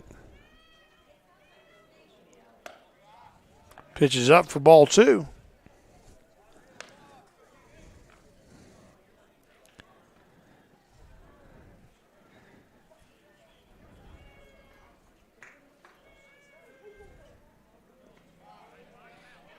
And George way ahead in the count, 3-1. Last pitch, or the last at bat, when Nick flew out, he really didn't get a swing on his pitch. It was an off-speed pitch he kind of took a cut at.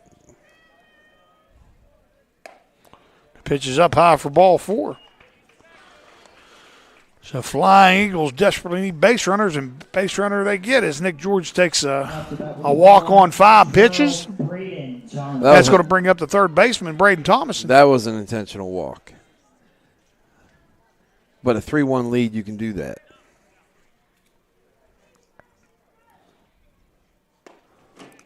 Fastball to Thomason on the outside corner for strike one. Thomason had a nice hit his last at bat. Third baseman's really deep.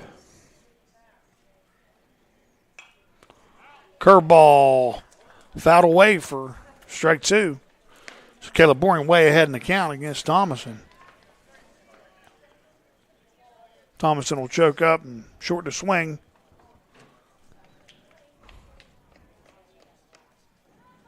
Down in the count. And off-speed pitch right on the outside corner for strike three.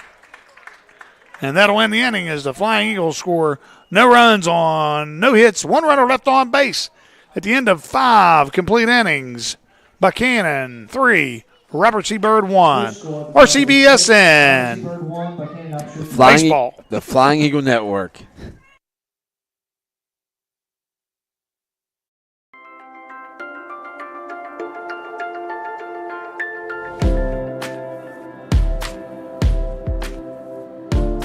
Sports has taught me how to handle hard situations and how to handle pressure. The idea of being part of a team, having to work with people, that happens in everyday life. Organization becomes important, plus it's kind of exciting now, trying to help the younger kids. My reason why is competition. My reason why is passion. My reason why is for my school and for my team.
So here, Frank Loria Memorial Field, top of the 6th inning. Flying Eagles trailing the Buckhannon-Upshur Buccaneers 3-1. And Buckhannon at the top of the lineup. The pitcher, Zach Caleb Boring, leading off. And on the mound for the Flying Eagles, number 27, Owen O'Mara. His first pitch is a fastball on the inside corner for strike one.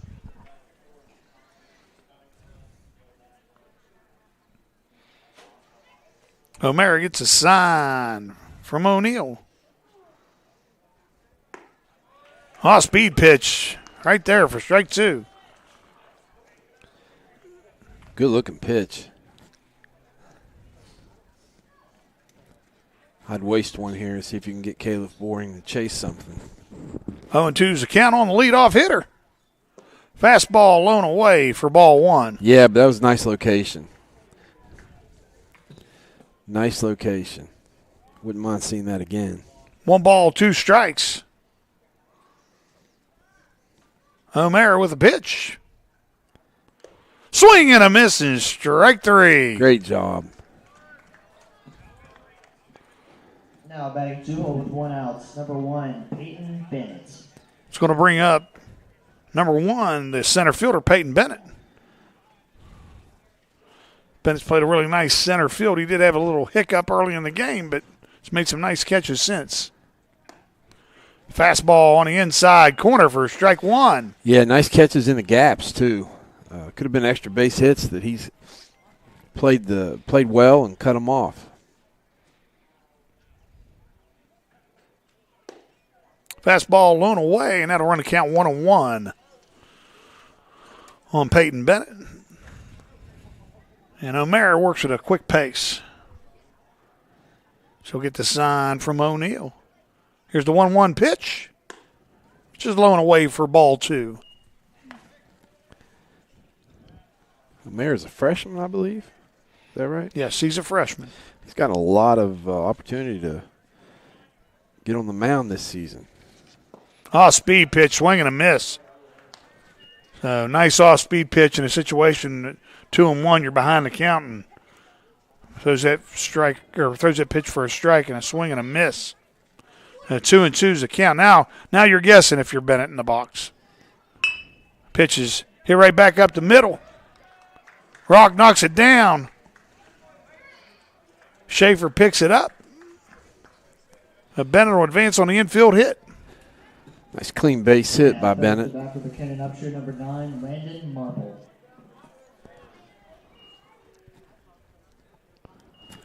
It's going to bring up the shortstop, Landon Marple.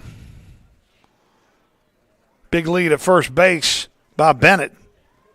O'Mara takes a peek at him, and he'll run him back to first base. But immediately Bennett takes that same lead. First pitch right down the middle.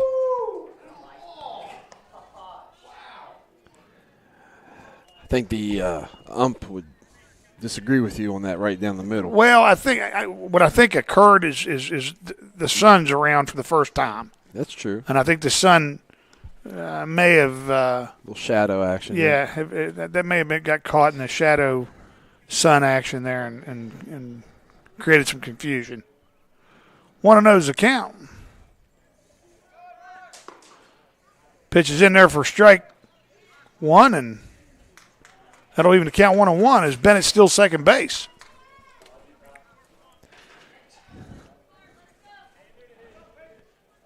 Bennett got a pretty good jump on that pitch. Again, off-speed pitch. It's tough to do anything with if you're O'Neill. So 1-1 to count on the number 3 hitter. Off-speed pitch hit up in the air. George runs back, and the ball is called foul.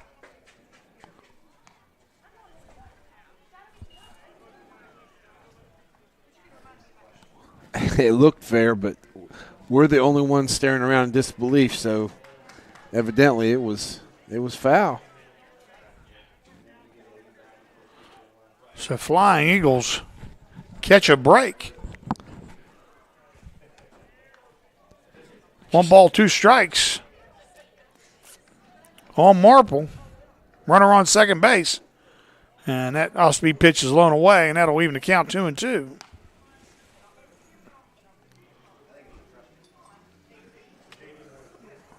Flying Eagles are going to have to maybe invest in some duct tape for those hats, Coach.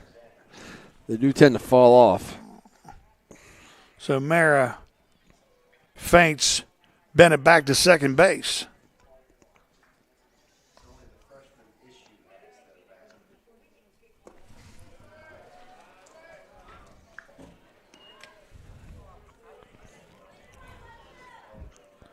So that'll run the count 3-2.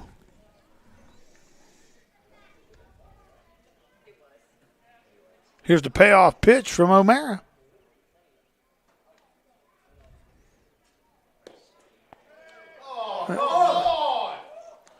And that pitch just misses for ball 4.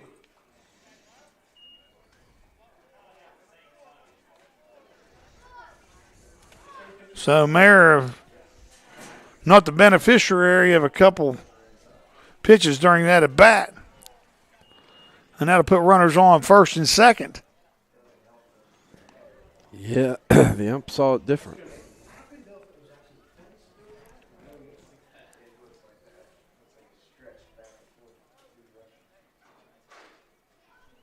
A 2 on, 1 out.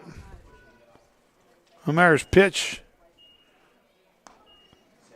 Such a good job by O'Neill this evening. The way those a couple of those balls have been outside, he moves his frame and really blocks them.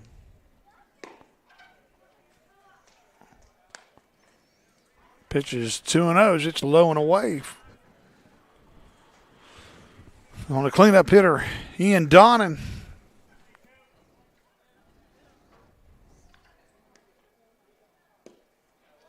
Fastball on the inside, swing and a miss. Take the count, 2 balls, 1 strike.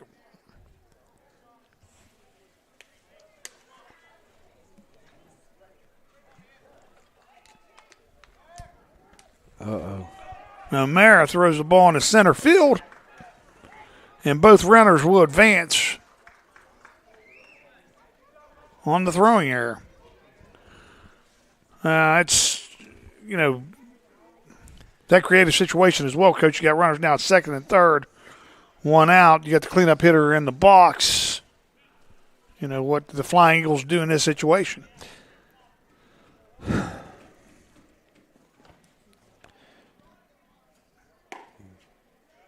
Now it's 2-2. I was going to say if this is a ball, I'd probably just go ahead and put him on, but strike 2, you might want to keep battling. So 2-2 is the count. Curveball hit up the middle. And Schaefer makes the play, but not before Peyton Bennett crosses home plate for Buckhannon's 4th run of the night. And that was the best outcome that you could hope for in that situation with the ball put in play like that.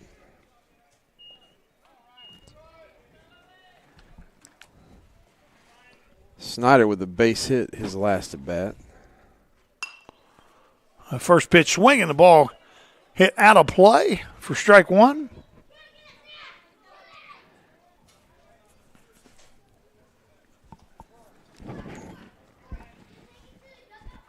Snyder, the first baseman, hits the ball on the ground. Here comes tough play. Thomason, and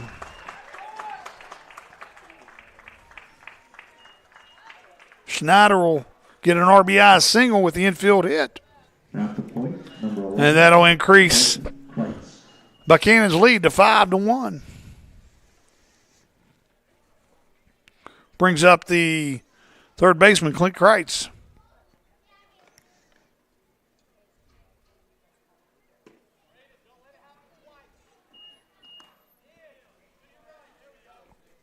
It's really not a big inning for Buckhannon, but a lot of little plays have led to multiple runs.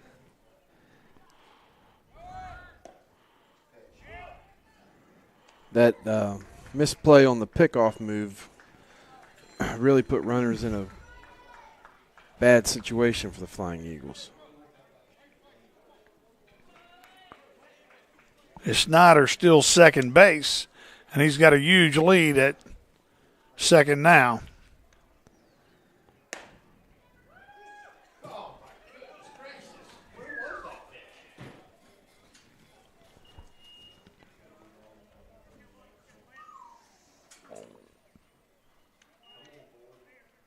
One and one to count.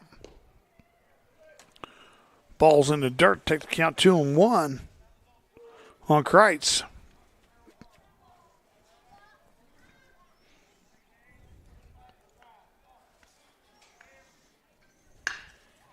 Ball's hit to the shortstop.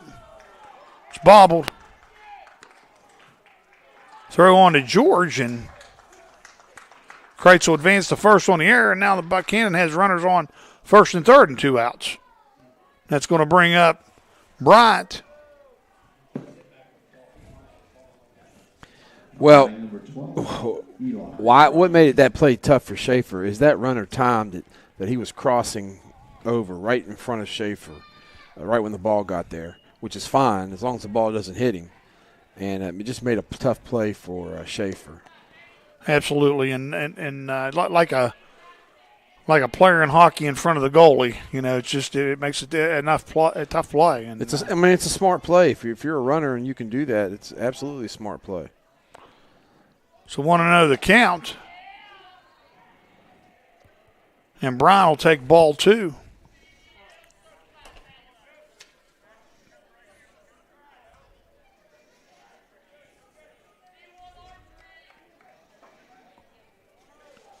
2-0 the count. O'Mara gets a sign from O'Neal. Here's the pitch. Fastball on the outside corner for strike one.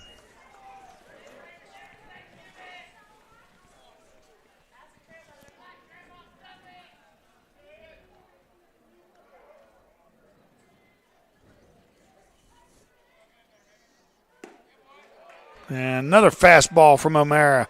Paints the outside corner for strike two.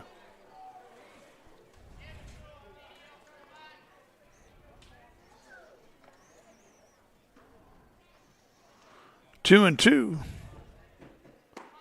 And off-speed pitch, swing and a miss for strike three, but not before. Buckhannon scores two more runs on one hit, two errors, two men left on base. At the end of 5.5 innings, Buckhannon 5, Robert Seabird 1. RCBSN Baseball. The Flying Eagle Network.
Bottom half of the sixth inning, number 5, Ryland Rock.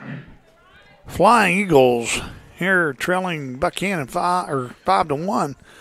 Bottom of the sixth inning, leading off for the Flying Eagles, Ryland Rock, and he'll take a curveball for strike one. Man, Caleb Boring, he just loves that off-speed pitch, especially starting batters out. And Rock hits the ball right back up the middle. Good play. Way to leg it out. And Rock will lead off with an infield hit as Marple stays back on that ball, and Rock beats out the throw. Yeah, that's a tough play if you're Marple to stay back on that. Think you're going to get that out. It's going to bring up the cleanup hitter, Nathan Lotsky. Guarantee this is going to be an off-speed pitch, his first pitch. Fastball on the outside corner. What do I know?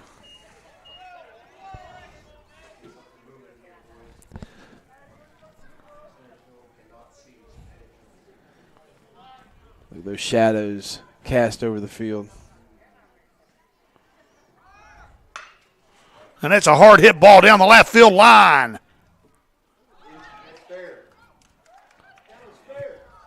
Called it foul. He called it foul. Where the ball is. Hit and run action. Slotsky took that ball for a ride. And that'll end up for strike two on I think Lotsky. this is going to be tough for the outfield these last inning and a half, the way the shadows are on the field. But it's always, at this time of the day, it's always been an issue at Frank Loria Field. Waiting for that sun to move behind the trees, over by the basketball court. I really think that's what happened on that play right there. I just think he just couldn't see it. Losky's able to stay alive as he fouls the ball off. Yeah, you can see the center fielder, but there's also an issue here. Is, with the pitcher, the pitcher's staring in the sun, the batter's watching the ball come from the sun into the shadow. And Lotsky swinging a miss for strike 3 as Donnan fires the ball down to Snyder, but Rock able to slide in head first, safe. One out. Coming to bat, number 29, John Dobbins. So pinch hitting for the Flying Eagles is going to be number 29, John Dobbins.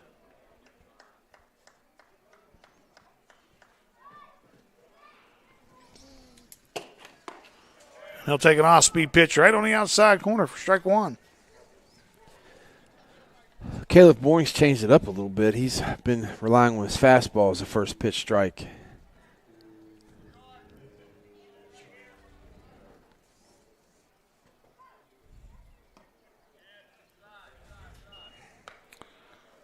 Pitches outside for run to count 1-1. Rock on first base. Flying Eagles trail Buckhannon 5-1. Curveball on the inside corner for strike 2. Is very looping curveball.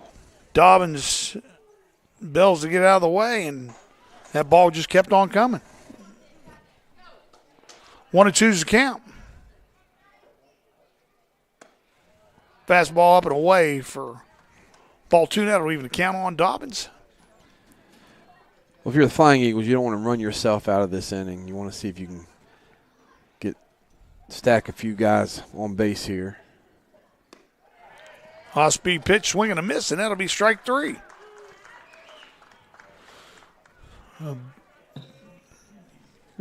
Caleb Boring able to get the strikeout. Well, the last 2 batters, that's going to bring up Dior Cooper. Cooper flew out to the center fielder his last at bat.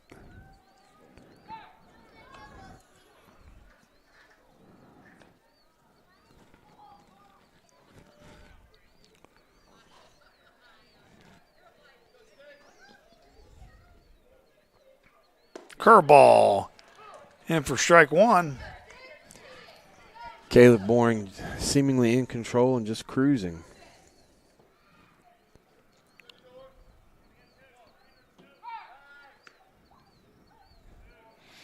And what I like about his approach is he's not afraid to throw to first base. He's in control of what's going on out there. And that was a good pickoff move. That Absolutely. was one of his better ones. It's a close play at first base. Fastball on the outside corner now. The first inning, the way he started off walking the first 2 batters, I thought maybe he was in for a rough evening. But, boy, he has just settled down and has found his groove. Cooper. It's the ball on the ground.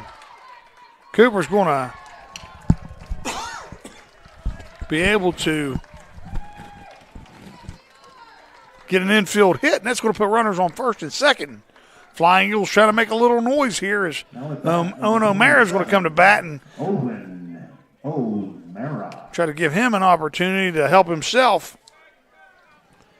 Well, that was going to be a tough play with a right-handed pitcher having to backhand and turn and fire it to first. He just mishandled it.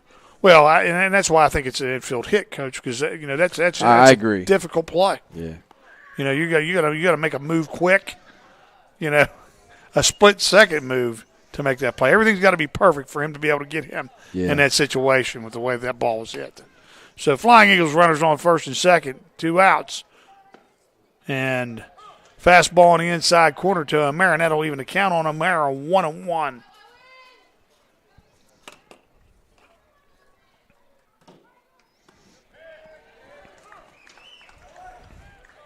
Boring comes back with his patented outside curveball and heading to count 1-2.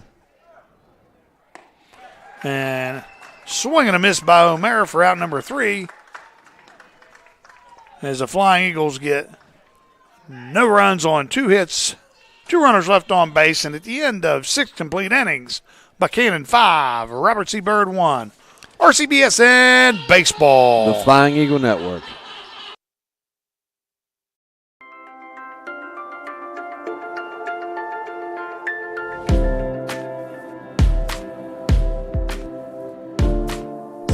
taught me how to handle hard situations and how to handle pressure. The idea of being part of a team, having to work with people, that happens in everyday life. Organization becomes important, plus it's kind of exciting now, trying to help the younger kids. My reason why is competition. My reason why is passion. My reason why is for my school and for my team.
Here at Frank Loria Memorial Field, the Flying Eagles trail Buckhannon 5-1.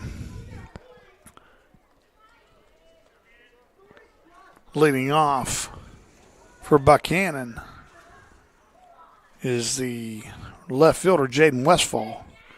He scored a run today.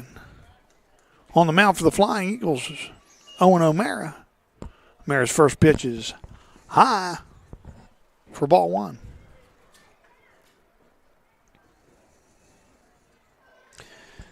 Listen to Coach Smith talk pregame. He mentioned that the Buccaneers typically just don't beat themselves. And that's what we've seen here today. They've just played a clean game all around. One or two miscues, but they haven't issued free passes. They haven't made errors on the field. Westfall hits the ball up in the air. O'Mara calls for it, and he'll make the play for out number one.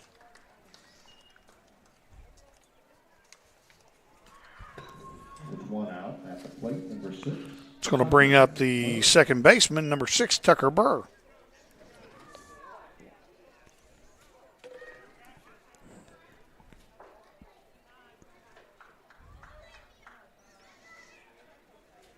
O'Mara gets a sign from O'Neal, and here's the pitch. Fastball on the outside corner for strike one. Tucker struck out his last at bat. I'm sorry, Tucker Burr struck out his last at bat.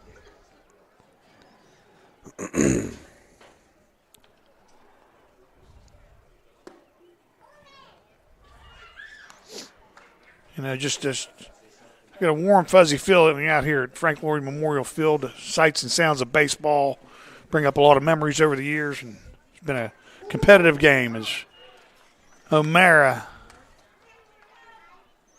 with an off-speed pitch there for strike two. Had to count 1-2. You stop and think about all the great baseball players that have had an opportunity to play on this field all through the years.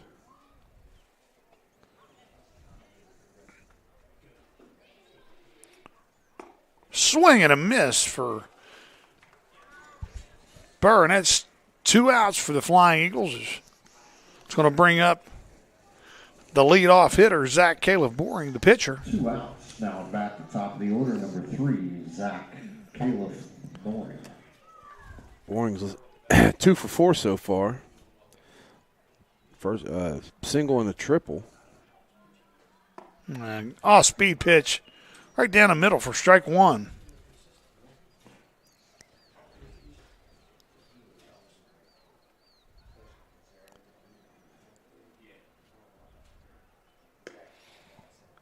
And O'Mara tried to put a little extra juice on that fastball as it was blown away for ball one, and that'll even the count. See him reach back there and try to get one by Caleb Boring. Curveball, and Boring hits a line drive to Dior Cooper for out number 3 as the Buccaneers go quietly 3 up, 3 down. No runs on no hits. Nobody left on base. The end of 6.5. Buckhannon 5, Robert C. Byrd 1. RCBSN Baseball. The Flying Eagle Network.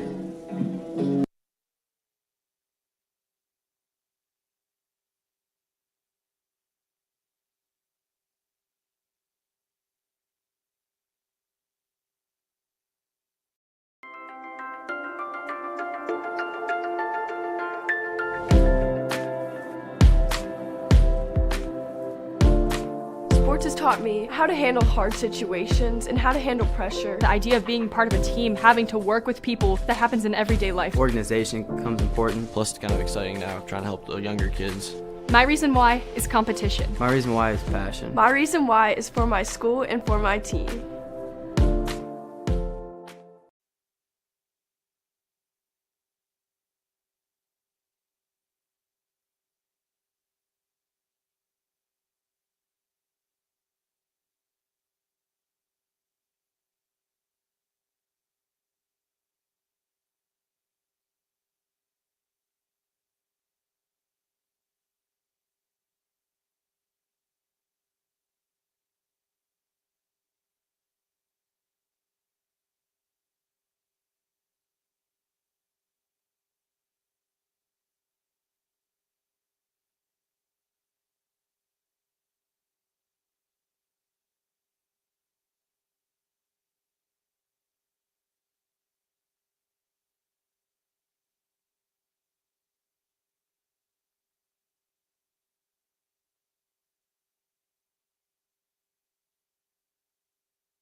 So here we are, bottom of the 7th inning. Flying Eagles looking for a rally as they trail the Buccaneers from Buckhannon 5-1. Leading off for Robert C. Byrd. It's going to be number 8, Ashton Schaefer. Caleb Boring's first pitch. Off speed on the outside corner for strike 1. Name of the game, base runners. Can't trade outs for base runners either, so. Pitch is blown away. 1-1's a count on Schaefer.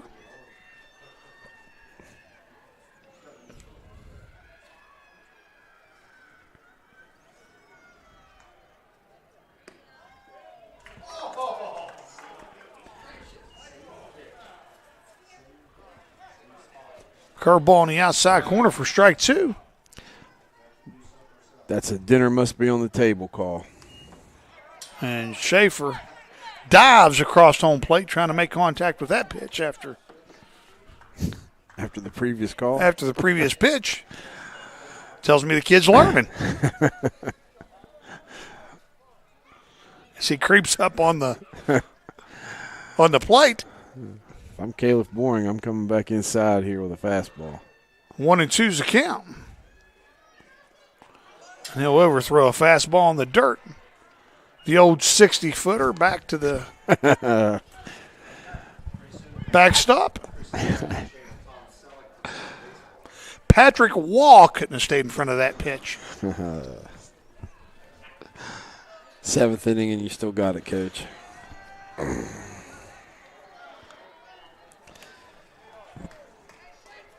We'll run the count even on Schaefer. Or excuse me, run the count full. 3-2 pitch. Fastball on the outside corner for strike 3, and Schaefer knew it. Yeah, he hesitated for a second. I thought he was thinking maybe he got the call, but. And again, trying to, a walk there is what you're looking for. You're looking to get on base, and it's a 50-50 call, and Schaefer didn't get the call. So we'll bring up Bryce Byrd, the center fielder.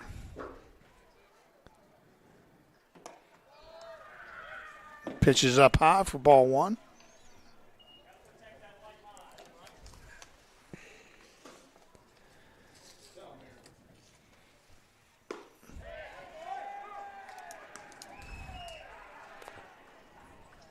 Off-speed pitch will even the count on Bryce Bird, 1-1. The pitch is hit up in the air. Second baseman Tucker Burr will come over and catch it for out number 2. So Flying Eagles down to their last out. That'll bring up the leadoff hitter, Nick George. Nick's had a quiet evening at the plate tonight. He just, I think he's had a couple or a walk, a hit by pitch, flew out to center.